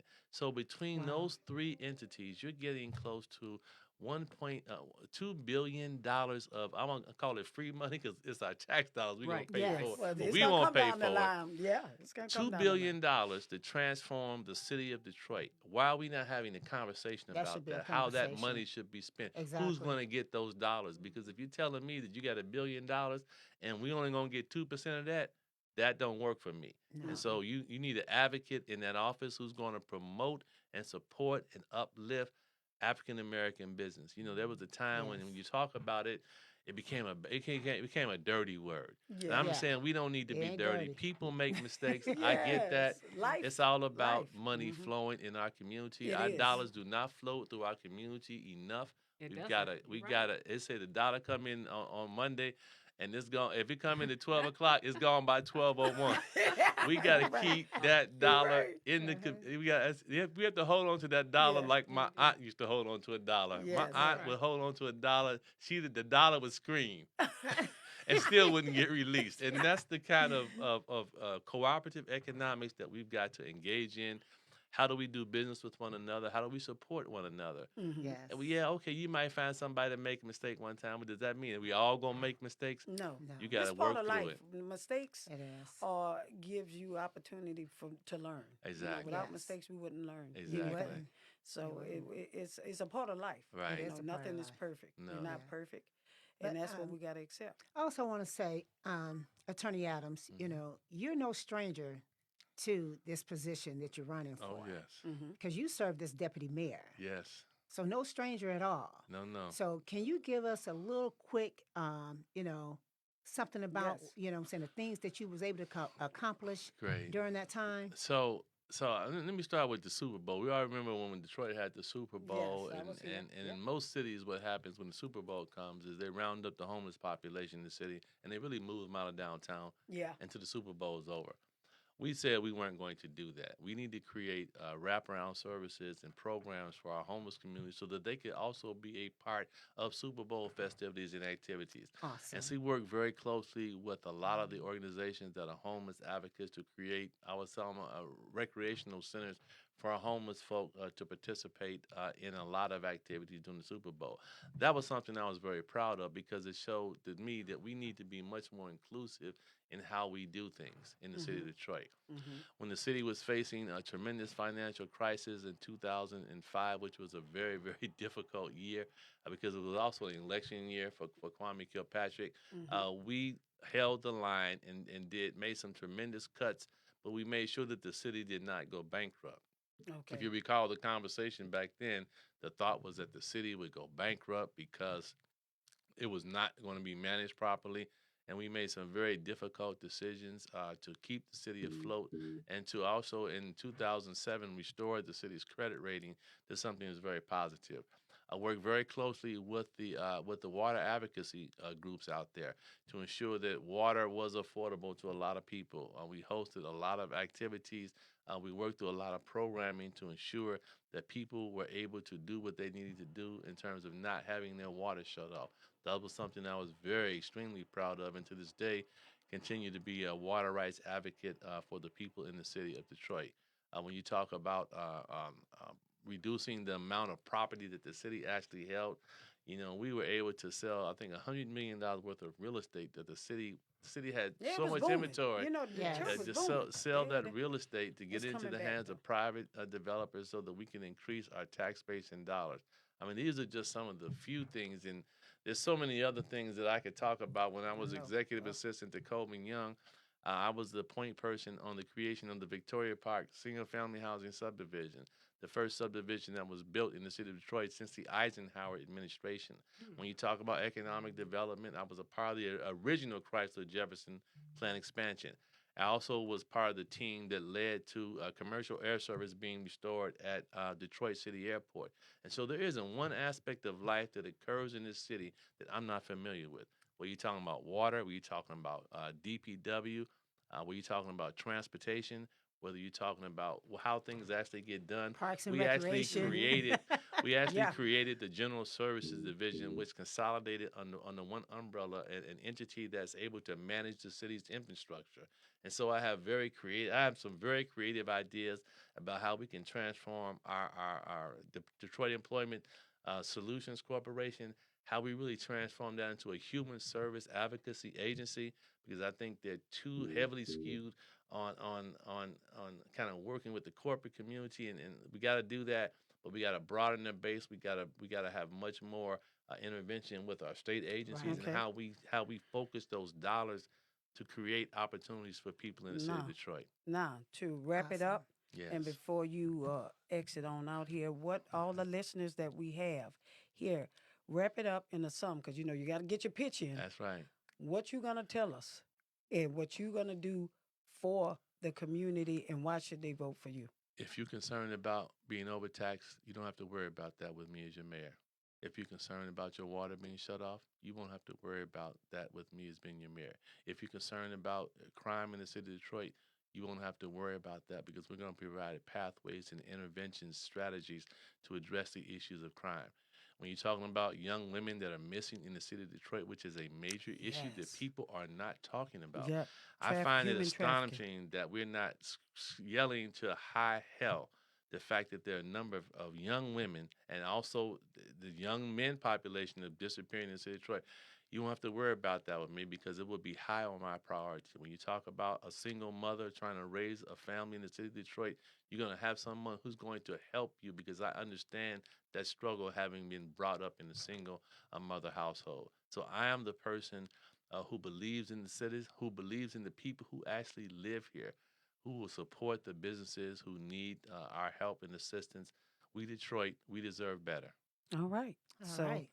with that being said, I want us to all thank you for coming. And again, I Yes. salute you. I Yes. tried to come after you, but you was too good. Come you was on. too good to Yes. me. You was too good to me. You know, Thank you. thank you Yes, very you much. so good to me. It's, Yeah. you know, if you're gonna be the mayor of Yes. the city of Detroit, you should be open and transparent and be prepared to answer any questions brought to the Yes, table. and I appreciate you for Thank that. you very Be much. very Yes. transparent. Thank you. Indeed. And Carol, any words you have to say before Miranda ended out with him? No, I just want to thank you for coming. Yes. And, just like you said, just be transparent up front with the citizens. We Right. have been through so much in this city, and the neighborhoods have continued to suffer. Yes, You they know, have. they say, downtown and midtown is looking good, but when you drive through the neighborhoods, it's still the same old Detroit. It's So, neighborhoods first with yeah. me. Yes, Wonderful. that is Well, a thank you. beautiful thing. And So, I'd like to Miranda, thank you how also, end it? Anthony, for coming and joining us. One of our very own of Greater Detroit Realtors Association. Born raised, That's huh? right. Parliamentarian of the Yeah. organization. And, anytime that, there was always a ask of you, and if you agreed to do something, you did it. Thank you. And so that's something I can say. Okay. He's a man of his word. He will Good. do what he says he's going to do. And I look forward to you running for this election and look forward to you being the mayor of the city of Detroit. Well, thank All you. right. Yeah, Yes. and I just like to say that I tell people all the time that I'm not a perfect person, but I think from my experiences and my bruises in life, I think it has uniquely prepared me for the position of mayor of the city of Detroit. And thank you for Awesome. having me. Yeah, looking Definitely. good Thank in your you. suit. You're What? well together. Hey, It's you- Saturday, You got the day before Easter. Hey, you gonna catch some eggs or what? Well, You want some Easter eggs? we're actually having an Easter basket giveaway. Carissa Closet up on the Living Noise. She and I Okay. hooked up together to pass out 100 baskets because no child should be without an Easter That's basket. awesome. in That's Easter correct. month. That's Yeah, correct. so That's we're awesome. just And when trying is to- that happening? That's tomorrow at 1 o'clock. Tomorrow at 1 o'clock. Yeah. Everyone All is right. tuning in. All right. Get your kids up Get your there kids Yeah. up for that there. Easter basket at Right. 1 o'clock at Clarissa's Closet. All right. Great. Thank All you right. very Liver much. Noise. Thank you for Yes. coming. enjoyed And it. And tell Miss Adams I said hello will. to Yes, I please will. do. Gracious Please do. me. She's so beautiful. I just Yes, please talked do. with her. We Yes. talk. Yeah, she Because got to check on I husband. work now. with my wife, Yeah. so Yeah. that makes Okay. it different because we're together all the time. Okay. Uh-huh. Yeah. And people find that they kind of funny because like you work with your wife. I'm like, I love my wife, Right. man. Yeah, Why would right? I not want to Exactly, right. She can be your partner too. That's yeah, right. nothing That's wrong with right. that. Well, Nothing wrong with she that. is the boss. Though. I You was just going to understand say that. now, She's right? the boss, though. Yes, oh Lord. Again, All thank right. you for Thank coming. you. And we're gonna end this on out by running some more commercials in. And again, thank you. We hope to have you back before election, Please. Yes. so we Yes. can have more great conversation and see your progress of Okay. working them neighborhoods and All getting them right. votes in. We Because gonna work. it's the neighborhood that count. It's all Yes, about it the is. ground game in this Yes, race. He's it gonna- is. correct. Right. My opponent's going to have $5 million. He's going to drop a lot of literature and have a TV commercial. But I You tell got people, grassroots. I say, Grassroots. don't believe what you read and half of what you see on TV. All That's right. right. You're You're right. exactly right. You're Have a exactly good one. right. Enjoy Thank your you. Saturday. Thank you. All right. Happy Thank Easter. you. And happy Easter as Easter, well. yes. He lives. Yes, he Yes. does.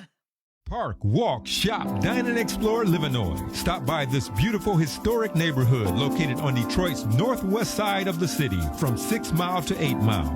Great retail showrooms, wonderful hair salons and spas, our famous barber shops and nail studios, delightful coffee shops, and wonderful new restaurants. If you are an art lover, we have that too. Park, walk, shop, dine, and explore Livernois. Powered by the Independent Business Association of Livernois. Park, walk, shop, dine, and explore Livernois.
Shop, Dine, and Explore Livernois, powered by the Independent Business Association of Livernois.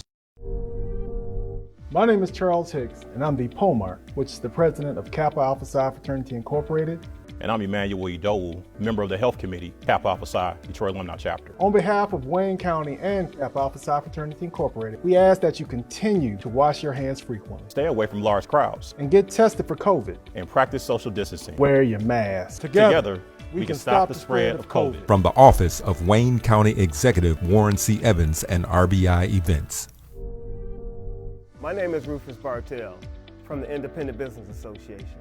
On behalf of Wayne County and the Independent Business Association, we want to encourage you to continue your social distancing. Stay 6 feet apart. Avoid large gatherings. And above all, wear your mask. Together, we can defeat and stop the spread of COVID-19. This public service announcement is from the Office of Wayne County Executive Warren C. Evans and RBI Events.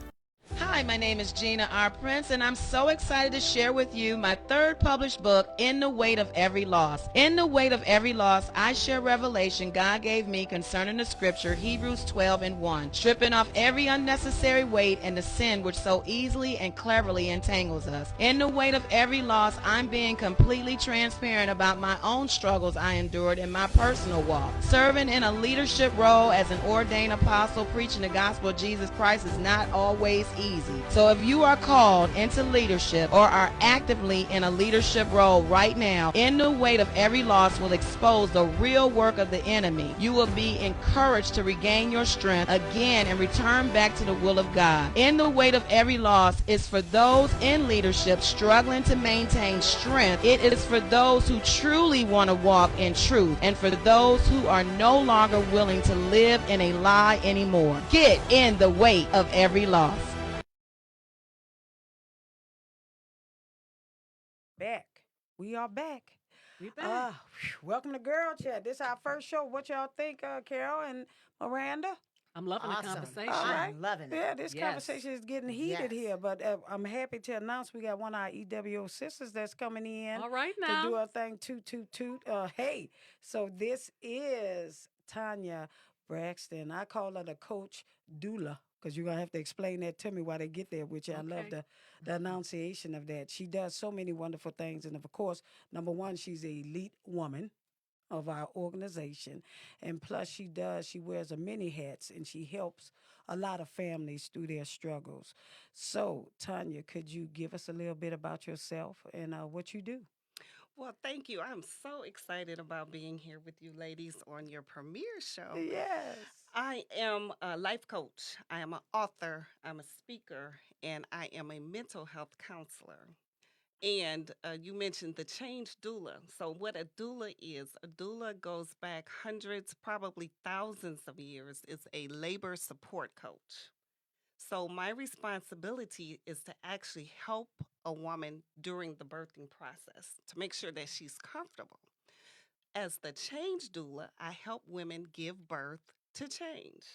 I am a reinvention strategist.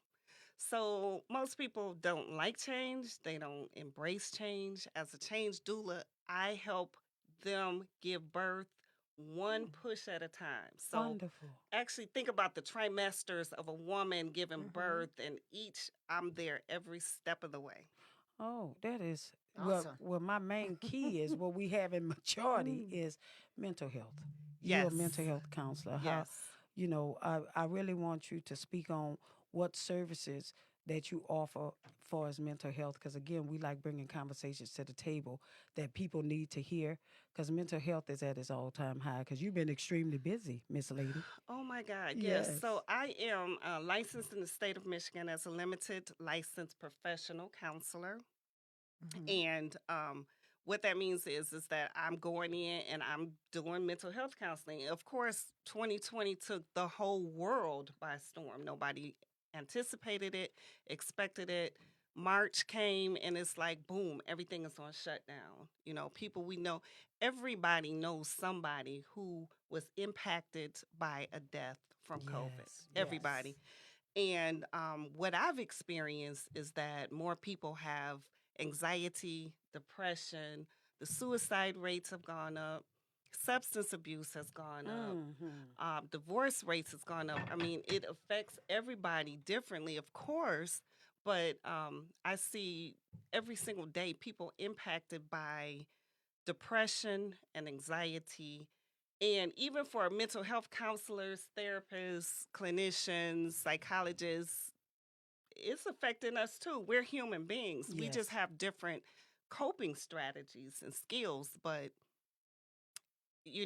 the long term part of it, now we're stretching into the second year, and it's affected people. Because you're taking it home with you too, Oh, absolutely. And I mean, literally, as a burden. literally. I mean, Yes. that the first few months I was counseling people, we're talking about 12, 14 hours a day. My And there was goodness. no separation before COVID. You go to work and you come home.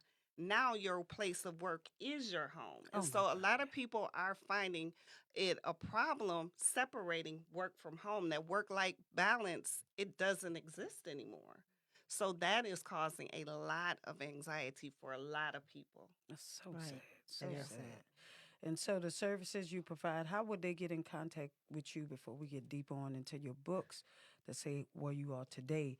But how would they, if they wanted your services, how would they? So my services are twofold. So Mm-hmm. the coaching part of it is not restricted by state borders or state lines. Okay, so you can coach anybody anywhere in the world. Mm-hmm. They can get in touch with me by contacting me at www.changedoula.com. I like that doula. Yes, doula. Yes. Yes. But for counseling specifically, I only counsel people within the state of Michigan. Okay. Okay. Okay. So they have to be a referral. Well, right now I am in Introspective Counseling LLC. So Mhm. that's located in Southfield, Michigan. Okay. And you can just go on the website, Introspective Okay. Counseling. Okay. Yes. That's what I wanted to make sure. You know, So, while you on this topic, really quick, a lot of black families, they don't think that it's important for counseling. Psychiatrists, they don't think that it's important. They think that if you go to have counseling or a psychiatrist, there's something wrong with you. And I don't see it that way. I see it as a intervention, okay? To make sure that you don't fall through those cracks of a breakdown. Yes. Because, many people have breakdowns and don't even, or have stress or just stressed out totally and don't even know they're stressed out. I work out at least 5 days a week to eliminate my stress because my job is stressful. I'm a real Yes. estate associate broker. So, my job is stressful. I deal with divorce situations, you know what I'm saying? I deal with, not really want to sell the home because it's related to somebody passing away, all kinds of things. So I take things home too. So which means that I have to make sure that I relieve my Mentally. stress Absolutely. mentally. And my stress reliever is the gym. You know what I'm saying? Absolutely. And shopping. Hello. Don't forget that. So, I think that it's very important that black families understand and know that, it's nothing wrong with going to see a psychiatrist to talk you No, through it's those not. issues, to get you through your problems, or going to a counselor like yourself to get you through your problems. And, especially during COVID, kids can't cope with the way they living right now. Yeah. Absolutely. And you know what? That's a very loaded point that you just brought up. So, people of color in general, statistically speaking, we are the last ones, if ever, to seek counseling. That's first and foremost. Sad. But if you though. pay attention in an urban community, how many liquor stores you see? Mm-hmm. Mhm. Okay. Okay. Yes. We oftentimes self medicate. Yes. Now, here in the metropolitan Detroit area, there is the liquor stores and the marijuana Wow. dispensaries. Okay. Mhm. A lot of people are handling their stress and their anxiety by self medicating. Yes. Yes. Okay. We won't trust a professional who is trained to teach you coping skills and things like that. And when you talk about mental health, you're not talking about somebody just taking and slapping a diagnosis on you. I don't know. Another substance is the drugs from the doctor. Yes, You allowing the doctors to put you on this drug that's going to cause another Absolutely. issue in your body. Absolutely, absolutely. And people don't often realize that we are multifaceted and multidimensional.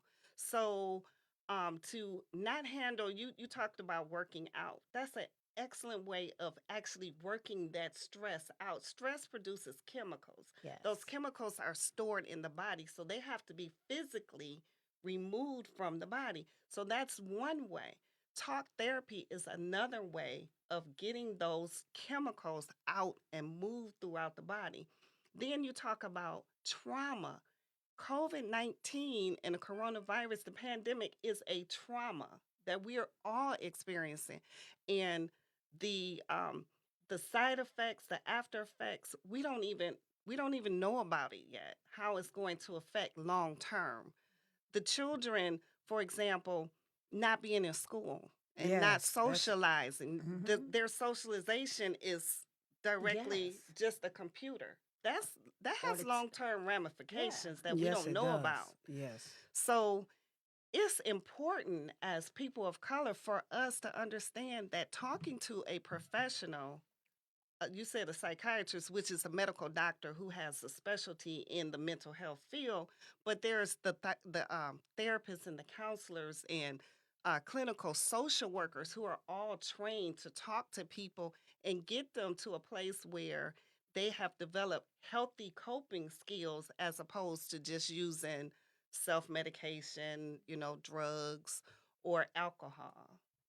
And the level of use has gone up. Absolutely, it has. Since COVID. Absolutely. I'm right now. I'm working in the substance abuse field, and oh my God, the opioid use is just it's out of control. It's out of control. Oh my God, it is. Carol, what you got? So, I work for Detroit Public Schools Community District, and I see a lot of students getting depressed. Okay. My daughter has been in the house for, a year now. Yes. What advice can you give teachers and parents on how to help their students, their children or child with maybe depression when being with being in for so long? Well, one of the things I would say is to know the signs. I was going to say that. So, how do you know the Yes, signs? Right, yes. right. And the signs for children and adults are similar. 6 months or more with a depressed mood, low energy, fatigue, muscle pain, changes in mood and appetite, sleeping too much, not sleeping enough, eating too much, not eating enough. All of these 6 months or more.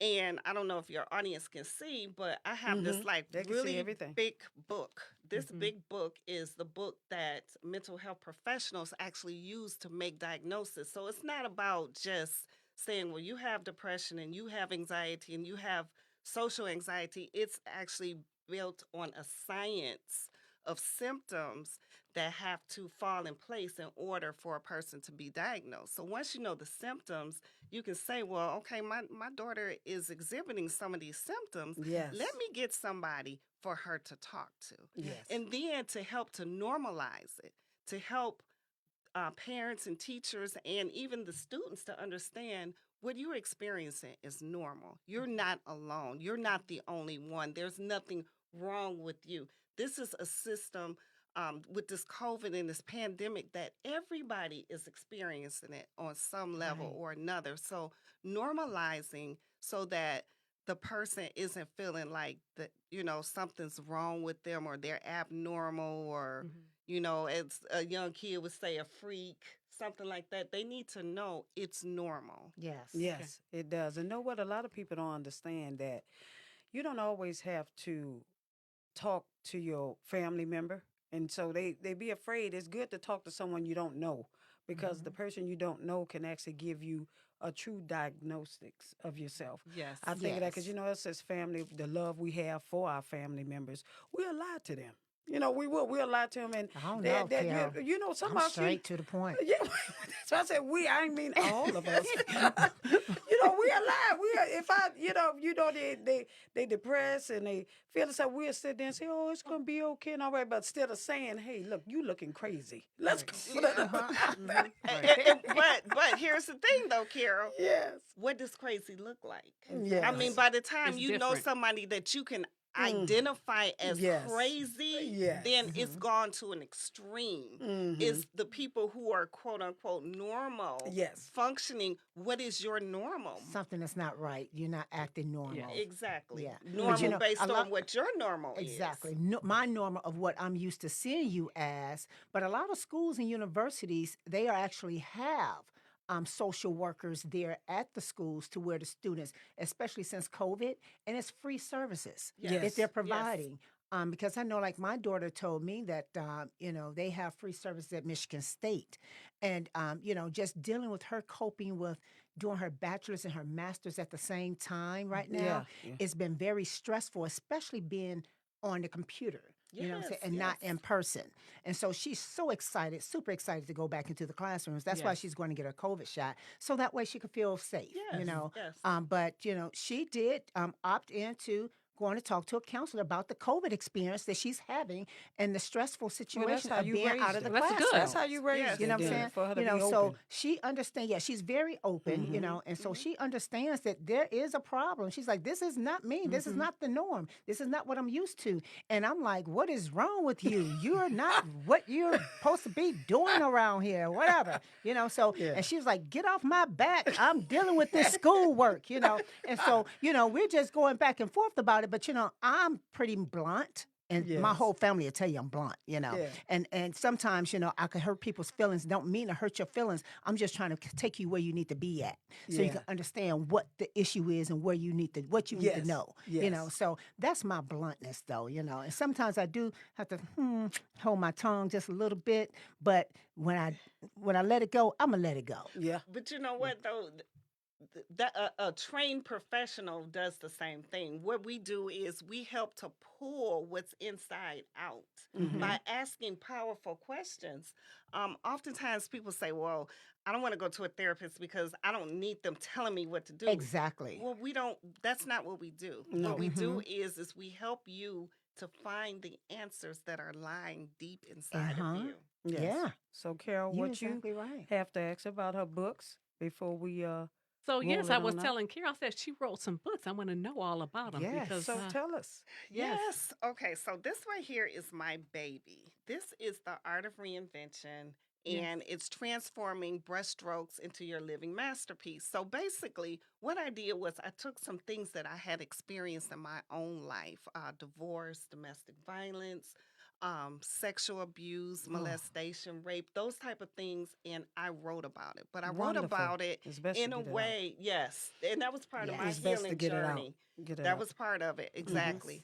And I did it in a way so that people could identify it and see themselves in the story, okay. and to know that I'm on this journey with them. So Yes. I ask a lot of powerful questions, Good. and I'm not coming at it from a standpoint like the healthcare provider, you need to do this and you need to do that. No, this is what I needed to do for me. Wonderful. And as a spinoff, I ask powerful questions to get people who are in this same unhealthy type behavior to identify themselves and move forward. So it's taking the reader on a journey to Awesome. wellness. We got to get that book. Yes, I'm gonna have to We get the have to book get that after book. this show. What's Well, the she said she backup got plan? 2 books. Yeah. Yes, so Yes. this one actually, if you see, it says not for resale because I haven't even had my copies of this book yet, but Okay. it's a spinoff of this book, and it's 30 days of journal prompts that take you on a deeper level from this book. So Okay. they're related, but then they're not related. It And helps you find your inner self. Absolutely. That's what it's Yes. about. Absolutely. It's the journal based off Awesome. of what you've been through, and someone could have experienced it in a different Absolutely. way. Absolutely. They can journalize it and Absolutely. be able to relate. Yes. Now, how would a absolutely. person get these books? Yeah. Both of the books are on Amazon, but I prefer if people would go to my website Yes. at www.changedoula.com. Spell doula again. Doula. Doula. Okay. We're gonna put it up on our social media pages, Yes. everyone. Definitely, as you see, we've been promoting all day for our new show. And again, as always, Tanya, we each gonna say something nice to you before you exit. Of course, I truly appreciate you. I'm glad that you have became, of course, a part of the Elite Women Organization, and being able to encourage our sisters like you always do every day when you log on and speak to us and communicate and keep us motivated. And definitely, we're gonna have your book up, which we promoted every Thursday. Go to our social media pages to the link of what you need to purchase her book, because I'm definitely going on, because I thought I did, but I didn't. I'm going to purchase your book because I do like accepting catalogs and read from different people. So, Carol, what you got to say to her? I just wanted to say thank you also for coming on and, just giving us information, because I know that a lot of people are at home. We have our students in the city. They are online. Most of them are online. You have a lot of mothers who are there in the homes with their students. So it's difficult. It's difficult. It is. And so just giving us some information about how to see the signs, right? Yes. And what to do about it. So I thank you so very much for the you. information that you presented today. Thank you. Yes. And I'd like to thank you too, my elite sister. Yes. Okay. Yes. Great information. And I will be getting those books. Okay. One Yes. for myself, Thank you. one for my daughter. Yeah. Of course. And probably some gifts, put in a gift basket. Absolutely. Yeah. You should make some gift baskets. I do too. have some. I Okay. do have some coming Awesome. out. Yes. Yes. Okay. All right. And put it like a little therapy or something in there, little, lotions and everything. So Yes, yeah, yes. just talk to me offline. Yes, Yeah. yes, we'll we talk will about talk. it. Yes. Okay. Conversation outside this yes, table. but I like to thank you so much because what you have been talking about just now, these Yes. few minutes here. Is eye awakening for the community, so that way the community understand. Don't be afraid to come and talk to me or anyone else who can help you with your situation, because Yes. this is not the norm. It's not. But even before COVID, it was a whole lot of things and people dealing with issues, and you can't sometimes put the fires out on your own. Nope. Get the assistance so that way somebody can help pull that out of you so you can release and be Yes. feeling Yes. great Yes. again. Yes. Okay? Yes, So absolutely. I thank you very much. Thank and you, you've helped me and Tanya. inspired me today as well. Yes, Thank you you. sure have. All You right. sure have. All right. Thank To our you. lead sister, and we're about to go into another commercial. Then we're gonna have our final guest because she's busy. Our shero is coming in. We will be talking with Sherry, and we decided to go over a little to make sure she get our interview in. So thank you again, Tanya. Thank you. And you are EWO sister, and again, Founders Day. I forgot. I got to Yes, talk about Founders Founders Day. Day. That is Tuesday, April 13th, which is the day was Elite Women Organization was founded from myself. I decided to start a women empowerment organization, and we're 2 years strong. So hopefully y'all can go to Eventbrite, go on our social media pages, and get a ticket and come join us and see the amazing time we have and amazing women that we have that we will be pending. So again, thank you, and we'll be right back after the commercial break. Park, walk, shop, dine, and explore Livernois. Stop by this beautiful historic neighborhood located on Detroit's northwest side of the city from 6 Mile to 8 Mile. Great retail showrooms, wonderful hair salons and spas, our famous barbershops and nail studios, delightful coffee shops, and wonderful new restaurants. If you are an art lover, we have that too. Park, walk, shop, dine, and explore Livernois. Powered by the Independent Business Association of Livernois. Park, walk, shop, dine, and explore Livernois.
Walk, shop, dine, and explore Livernois, powered by the Independent Business Association of Livernois.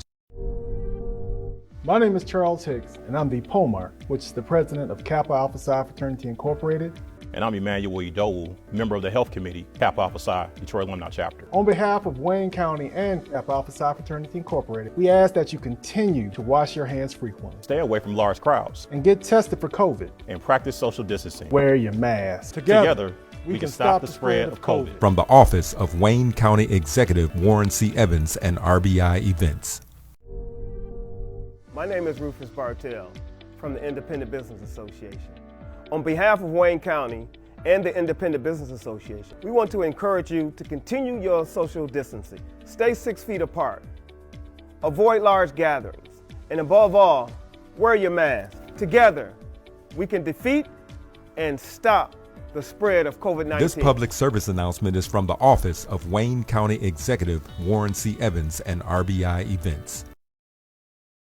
Hi, my name is Gina R. Prince, and I'm so excited to share with you my third published book, In the Weight of Every Loss. In the Weight of Every Loss, I share revelation God gave me concerning the scripture, Hebrews 12:1, stripping off every unnecessary weight and the sin which so easily and cleverly entangles us. In the weight of every loss, I'm being completely transparent about my own struggles I endured in my personal walk. Serving in a leadership role as an ordained apostle, preaching the gospel of Jesus Christ is not always easy. So if you are called into leadership or are actively in a leadership role right now, In the Weight of Every Loss will expose the real work of the enemy. You will be encouraged to regain your strength again and return back to the will of God. In the Weight of Every Loss is for those in leadership struggling to maintain strength. It is for those who truly want to walk in truth and for those who are no longer willing to live in a lie anymore. Get in the weight of every loss.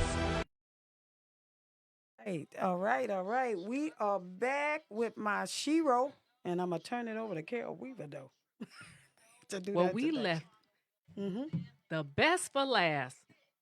We have former state rep Sherry Gay Daniego. How you doing, Sherry? I'm excited. I'm excited to be. Congratulations on this launch of an amazing show. Thank you. I tell you, this is exciting. I couldn't have missed it for the world. Yes. I'm happy to be here with each of you. I've enjoyed what you've talked about so far, and I'm Wonderful. excited to be a part of the inaugural show. Okay. We're excited to have you. Inaugural show. We're definitely Girl excited to Chat have you. Talks. Yes. I love it. Like So, conversations Sherry, to the table. you have so much on your plate. I mean, you were former state rep, now an elected member of the Detroit Public Schools Community District School Board, and you continuously give back. You're always having events. And so talk to us about your upcoming expungement event. So I have to say this, to whom much is given, much is required. Yes. Serving in the legislature is only a part of the trajectory that great leaders and teachers put me on that path, not just to get a title, because the title is not the work, but it's to live out the work and to serve the community. And so I thank God that I had an experience to serve two city council members, Alberta Tinsley Talabi and the late Clyde Cleveland. I'm so glad that I was mentored by Congressman John Conyers. Yes, you were. That's right. I'm so glad that I was able to teach not only in Detroit Public Schools, but also in charter school and just have a passion for education. But I'm born on Burlingame and Dexter on the west side of Detroit. And I understand that is important in order for our children to thrive and become productive adults, that we all have a role and a responsibility to play. And so my service doesn't stop because I left the legislature after 6 years of service. My service continues because I'm predestined to do the work that we're all called to do. And that's what we're about. That's what women do. That's right. That's what we That's do. what women do. And Strong women lead. Strong That's women right. lead. We just had that Yes, conversation, the strong independent women woman. Yes. And so, and we don't mean that in a negative way, because I've actually gotten some pushback when you say things like independent woman. Yeah. You know, that's why I'm That's single. what we had that That's what conversation, though, so we can let people know. It's just, so, I don't want that to scare nobody off, because, One day I do want to get married again, I think. I think, maybe, possibly. But at any rate, we can have a whole nother show about that. Yes. But I am excited that I am a product of a single home. My dad once worked at General Motors, and he met my mom. My mother worked at Ford Motor Company. Both were union members. My father took a different path, and so I guess the factory money wasn't fast enough. At any rate, he wound up incarcerated, and I'm the product of being a daughter of incarcerated father, and so born on Burlingame and Dexter with a father who was incarcerated, born on the year of the uprising. Who would have thought that God would allow me to have an opportunity to advance legislation that would provide a fresh start? Yes. And so Michigan has the most progressive legislation, the clean slate legislation that will now give an opportunity for expungement. Currently under Michigan's framework, we only allow for the expungement of one felony.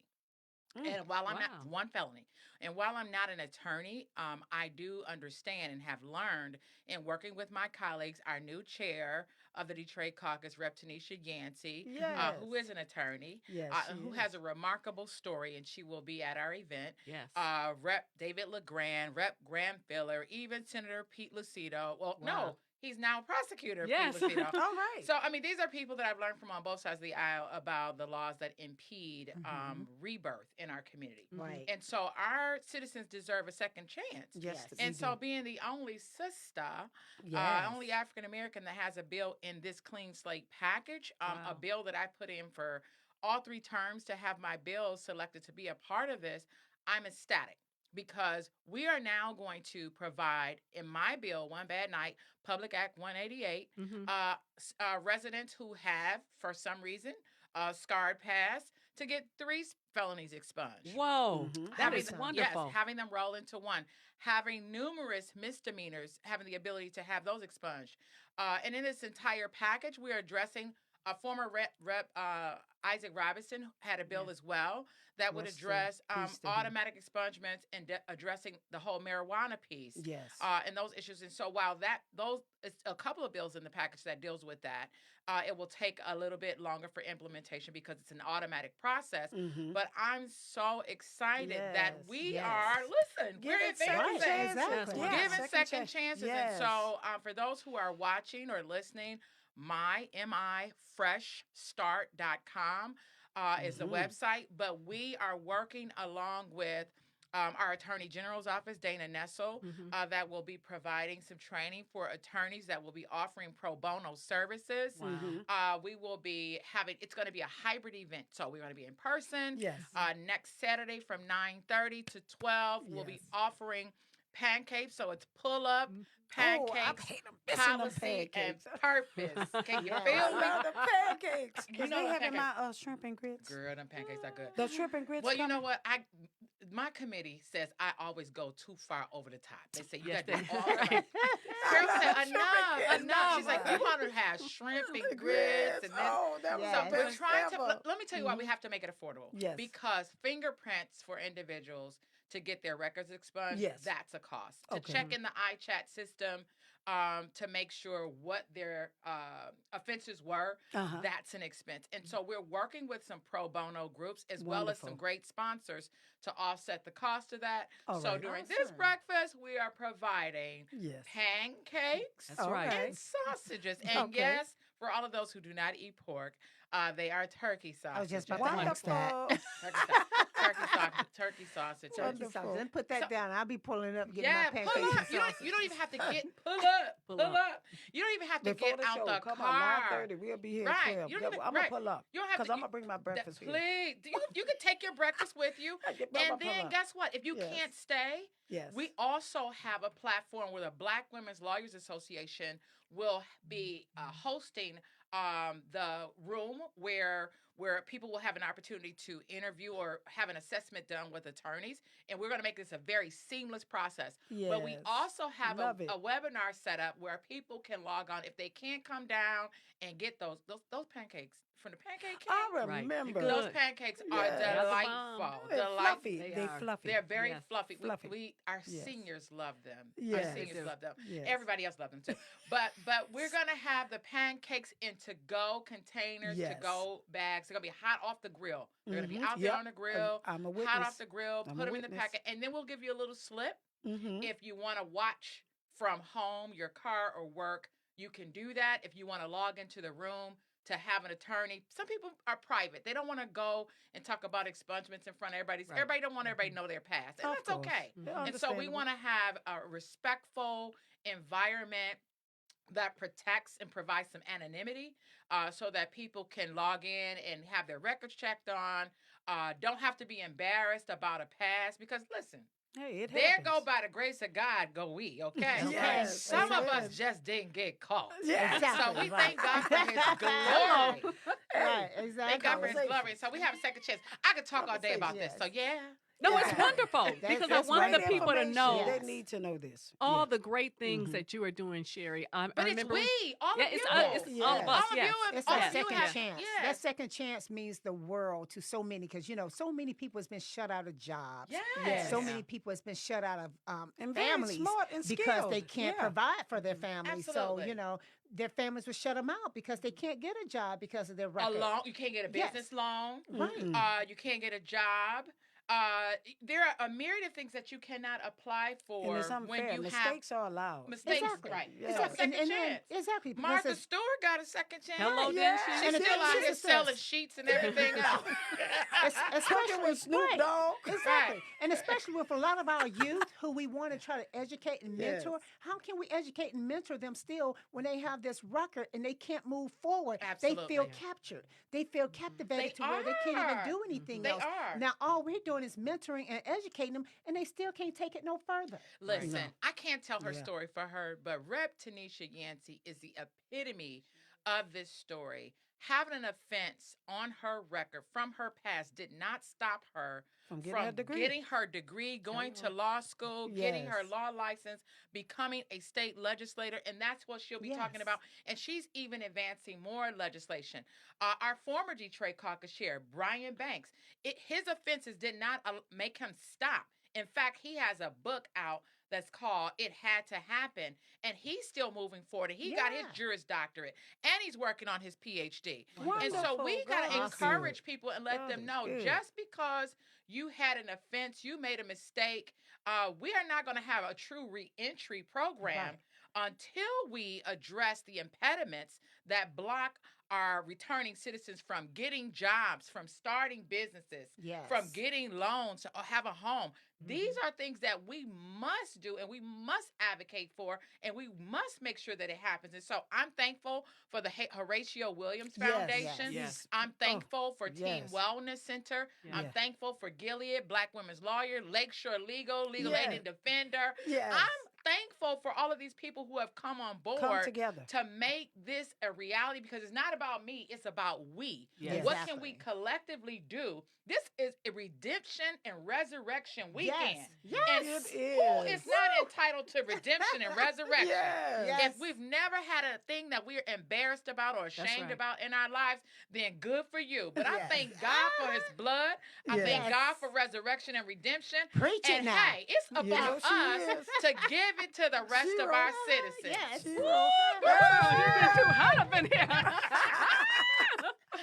Wait, but that Strong offsetting women that- lead. Yes. Strong women Yes. lead. Offsetting Yes. that, I know, because Carol was going to speak on it, but I'm going to ask that question that needs to be answered since you cover, because we do Okay, need to okay. change our lives. We need Yes, second we chances. have to. But education Absolutely. is at its worst, especially in Yes. Detroit during this pandemic. And I'm so happy. Well, and it's I- not just I Detroit. It's stumped her. nationwide. It's It is, nationwide. It's but, nationwide. since we're working hard Yes. here in Detroit, Detroit is the one that's Yes. most suffering. Yes. You can go to Birmingham, they're good. Yes, The yes. teaching in there, because I have my great niece. She's there, excellent. She didn't elevated 2 more classes being Oh, good, online good, class. good. And she's being educated properly. And I know with you stepping in, that's why I stumped the ground, fought my butt off to promote Yes, you yes. to be in Thank you Detroit for my public elite school. women. Thank you. And I just want you to, because you're so adamant about education and you speak vocally about it, the mishaps that need to be addressed. So, what are your future plans to step in and do your magic? Be sharing. Be sharing. Yeah, absolutely. So, I think you all give me a whole lot of confidence, and I appreciate it. Yes. But I'm nothing without the community, and so I thank the community for working very hard. And we all became a committee of one. We may not have always been in the same space, but I know that the grapevine was working, baby. Yes. The text messages, the emails, the folks that gave me the nods, folks that said they knew what it meant to plunk, and they was telling their whole family, "Don't vote for nobody but Sherry." I appreciate it because if it wasn't for the help of the community, I wouldn't have got there. Yes. I was far outspent. Yeah. Everybody else had the bells and whistles, but I just thank God for His favor and the support of the community always. So big applause and shout out to everybody that helped me get there. I started my educational career teaching at a charter school, Edison Public Schools, and I see a number of my students online from time to time. They're my Facebook friends, but they know that I went hard back then for education.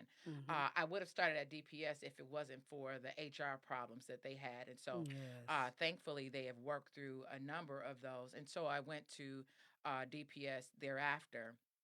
I left the classroom ultimately and went to United Way. I was recruited to come in to serve in a role of educational preparedness. And then at that time, I worked on kindergarten readiness with a project out of UCLA.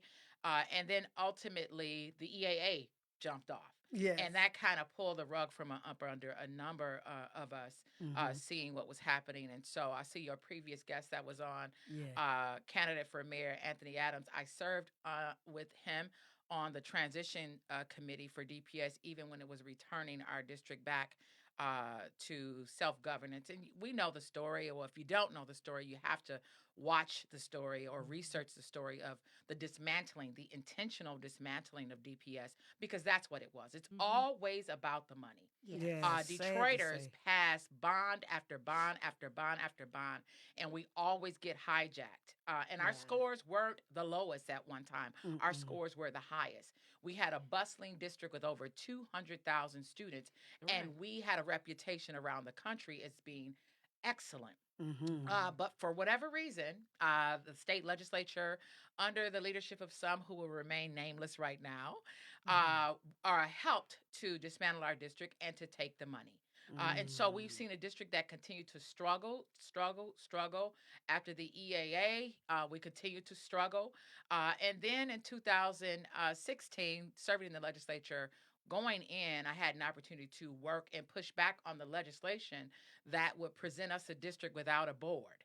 So I had to fight for a board because that was not the intention to begin with. And I said, you will not treat us like any other district. Livonia has a board. West Bloomfield has a board. Yes. Troy has a board. Guess what? Right. Detroit's going to have a board. Yes. Or y'all going to have to take me out of here. So ultimately, DPS does have a board. And so there's been some comeback. But I think we had to have a voice. I was looking to have more, but we had to have a voice on the board that will speak truth to power and will not just rubber stamp what the superintendent or the mayor or anyone else around our city was calling for. And some people are uncomfortable with that, but I'm very comfortable with saying. Not when it comes to our kids, man. Not when it comes to our kids and not when it comes to our money. They are future. See, the thing is they always get us with the kids, but we're not watching the money. You're right. And so even with the Recovery Act and the dollars that are coming into our city right now, I sit on finance. And so it is my direct intent to make sure that transparency exists and that Detroit-based businesses and Black business owners have access to contracts, because it doesn't make sense for us to continue to pay the debt of an old district as well as the new district, and then we don't have any access to contracts. We can sell paper, we can sell tissue, we can sell PPE, we can fix our buildings, and so it's incumbent upon those who are leaders in this city to begin to call that out and to make sure that exists. I put forward a resolution before I left the House that spoke to the state as well as the city not having procurement processes in place to ensure that we rise above a 6% Okay. level of black people. That doesn't make sense. Wow. And so wherever I go, whether it's at the state, it's unacceptable. Yeah. In the city, it's unacceptable. At the school board, it's unacceptable. Yes, it So is. that's part of my role there. It doesn't take away my push for academia. I'm a former Detroit Public Schools teacher. I'm a Yes. product of DPS. My son went to DPS. And so certainly want to have a level of excellence there as well. But we also want to make sure that our children and our parents are safe. And so that was the impetus of why I even ran for the board, because teachers were calling me and saying, look, I'm dealing with this. I don't want to go back in. And they were fearful. And so losing my sister on April 14th will be a year now, losing 2 colleagues, losing church members, etc. I realized the impact that this has had. And your previous guest talked about mental health. Yes, not only is there fear, but there are depression. There's people are afraid. And so we have to adequately address the needs of our students, our parents, our teachers, and all of DPS staff, from the janitor to the principal. And so that's my presence, that's my commitment. And I'm thankful that I have an opportunity to work with all women. We may not always see everything the same way. Yes. But iron sharpens iron. And I'm glad that so far it's been a great experience. I'm the new kid on the block. Yeah. But I'm not new to this. I know, right? You ain't new to this. New kid on that block. But I'm glad to be there, and I'm learning a lot about finance. But I'm glad to be able to look at the contracts that come through there. And bring in the transparency. And bring the transparency. And I'm also glad to serve on policy. Yes. But I always reach back. I reach back to former legislators. That's the foundation from which I stand. And I reach back to previous school board members, Lamar Lemons, Jimmy Womack. I mean, different people that can give me guidance on what happened during Hope 5.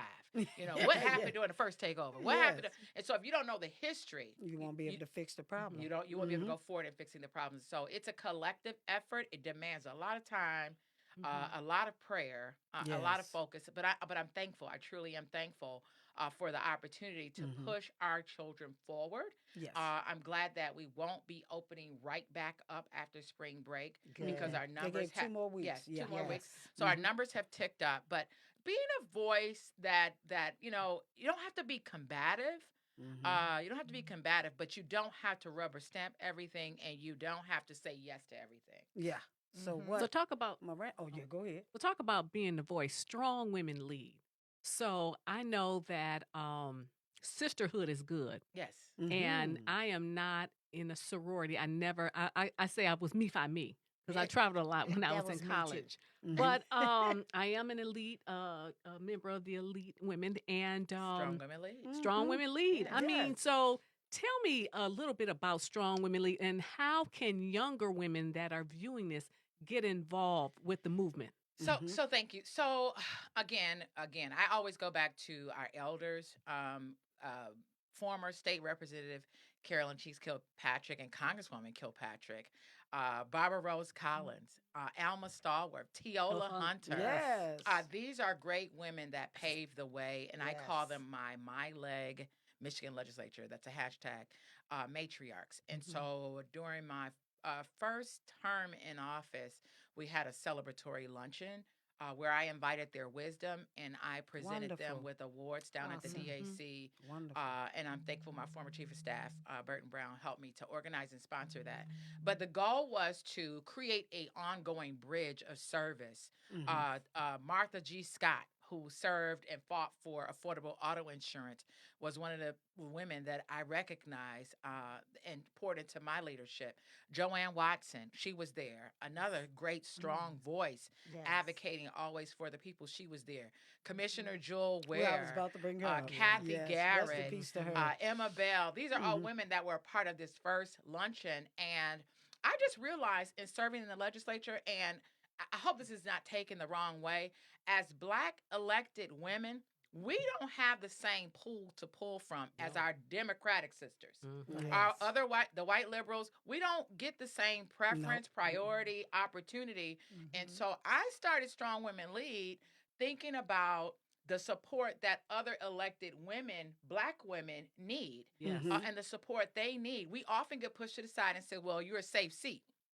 Being safe don't stop my seniors from calling me, asking me for PPE. That's right. And being Yes. safe don't stop my seniors calling me for breakfast. Being Right. safe don't stop the children that need Easter egg hunts and you name it, Christmas and Thanksgiving. So when you serve in a community You're a that true has servant. had You're a true challenges, servant to your people. you can look at my history. It's ongoing. I didn't serve just on election No. years. I served 365 You years sure a have. days a And year. I still met you serving. at your Right. picnic So, giving yeah, away. see, so you have to get so that those things Giving away cost. stuff. Those Yeah. things cost. And Yeah. so in order to be able to adequately address the social needs of our community, that's what you have to do. And so building an infrastructure for a political action committee, a PAC that will support other strong Black women who want to run for office. Yeah. And Yes. so it's not just about my leadership, it's about sowing into others' leadership. Helping them. All Women's awesome. History Helping them Month, with I the try to voice. celebrate other women. If we don't lift, you got something wrong when you Hello. can't I lift love up it. another Me woman. too. I love it. Baby, it's something wrong. Yes. That's right. Definitely. When you lift them up, God pulls you That's up. right. Always. And that's what we By have the to do. bootstraps. Yes. Yes. Yes. Yes. So I'm thankful that that's what Strong Women Lead is all about. Our number's 313-643-532. 5323 313-643-5323. And if you don't remember that, LEAD. It will be on our social media 313-643-LEAD. pages. We will But blast all of it, you have been such a blessing Yeah. for the work that we're doing and we continue to do. And I'm very appreciative. Yes. But we have to continue to do and push others Yes, to we do do. the same. So Right. I love Yes. the About sowing that sisterhood. seed. About sowing that seed. Speaking of sowing that seed, you helped me with our property that was torn down. Yeah. All And right, yes, she Miranda. did. See, real estate see. mogul. She elite. And we finally have the lot that is there adjacent to Stopel Park. What was once 14567 Minnock, but it was torn down. But we're thankful that after having to navigate all the challenges of the land bank, thank you. You are very For welcome. making sure that we'll be able to launch a community garden in memory of my sister Yes. on Wonderful. April 14th. So We that's there. what we're We're doing. there. That's what we're That's doing. I'm awesome. thankful that we'll be able to do that. So and that's what it's about. Yes, It it is I mean, is. there's never been a Yes. time that I reach out to any of you all for help, Not at Exactly. and all. you haven't But when provided it. the thing is this: when you have to, there's no need for you not to. Right. Yeah. Okay, right, because right. it's about the relationships. Yes. It is. And if you don't utilize your relationship, Sherry, you better believe me. If it's something I need, I'm calling you. Yes, Okay, you should. I'm going to call you and say, Yeah. Sherry, I need you to help me do Yes. X, Y, Z. And I'm running here. for. Yes. I'm running for mayor. How Come about on. that?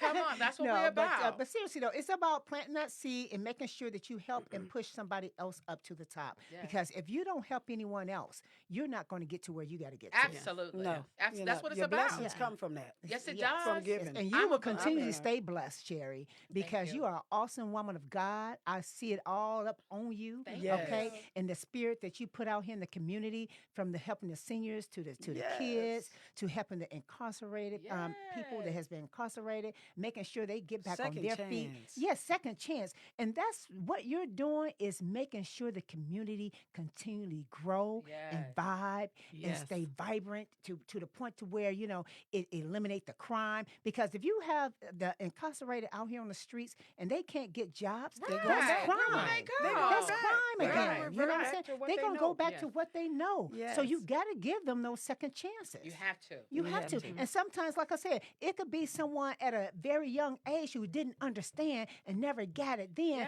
but then Yes. got back out there and did it again and didn't get it. But you're giving them a second chance and a third chance. That is awesome. That is God. That is I God. thank God for His favor and for this opportunity. A Yes. lot of our young people don't realize when they do things. We've all done some Yes. things that were silly Yeah. when we were Right. young, didn't know, but Curiosity. Curiosity. Curiosity. But Yes. I remember back in high school, I had friends. They was going in the store, getting stuff. They had no business, using people accounts. Like if you Yeah. got your behind picked up, Yeah. my mama would have killed me. Okay, Yes, that would have yes. been the end. So Yeah. I wouldn't have needed no expungement. But no, She would have sponged you up. dead Yes. men. But knowing that, I learned in researching this that people do things like that, they will get multiple felonies during the same transaction. Every time you swipe somebody's credit card, that's another felony. Every time you Wow. uttering in public and taking somebody's checkbook or whatever, depositing in your. Yes. I had a young man and I forgave him.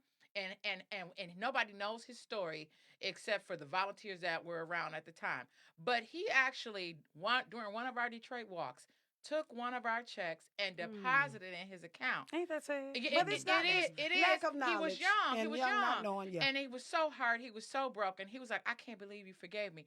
I forgive you, but I'm about to beat your tail. Yes, But right. my thing was, this could have cost you your life. And Yes. a brilliant young man. Brilliant young man. No. But he would have gotten Not at knowing least the lack 3 of felonies. opportunities, You though. stole, Mm-hmm. you signed the check, then you deposited in the account. That's 1, 2, 3. And Yes. people don't know how fast felonies add up. Right. And so my bill can address, even though he didn't get in trouble, because I Y'all covered didn't him do with it. the blood Yes. and a bat. Yeah. But you could get 3 felonies, but my bill addresses that one bad night. In a 24-hour span, it could be one bad day. We just call it one bad night. Wonderful. But you get those felonies racked up that now can be considered one felony and have them expunged. So God is good. To God be the glory. Thank you again. And just I know we have to wrap it up, but just state again the date and time and location of your event. Thank you. It's at the this Saturday. Yes. April the 10th, 9:30 a.m. to 12 p.m. at the Horatio Williams Foundation, 1010 We're gonna put the Antietam flyer up in on Detroit. all Yes, social put the media. flyer up. Mhm. It'll also be web-based. And if you just need more information, go to that's M-I, freshstart.com. That's M-I, freshstart.com. And so come on out, get some pancakes, roll up, pull up. That's right. Yeah. We'll be there. So we ending Great. it with a queen. So what we're gonna do is go around the table. We letting you sit here at us ending it. So I just want to thank everybody that's watching, my family all the way from New Orleans, New York. Everybody has tuned into the show. I appreciate each and every one of you. This show was well needed. We want to bring conversations to the table that they need to know. Thank y'all for joining us, and catch us next Saturday. Carol is going to be hanging with my girl Sherry out there, making sure that she's on the panel to let them know about the incarceration and expungements and everything like that, while me and Miranda are going to hold it down here. All right now. But definitely we're coming to get our breakfast and bring here and sit down and chat with our people that we haven't coming in. So again, thank you for tuning in to Girl Chat. Carol, what you got to say? Thank you, everyone, for being a part. Thank you, Sherry, Strong Women Lead. And we look, because we know there's greater things in store. So just let us know whatever you want to do. We just say, thank you again to the people, the Facebook listeners watching, and the women. Strong Women Lead, Girls Chat, Elite Women. Come on and join the team. Yes.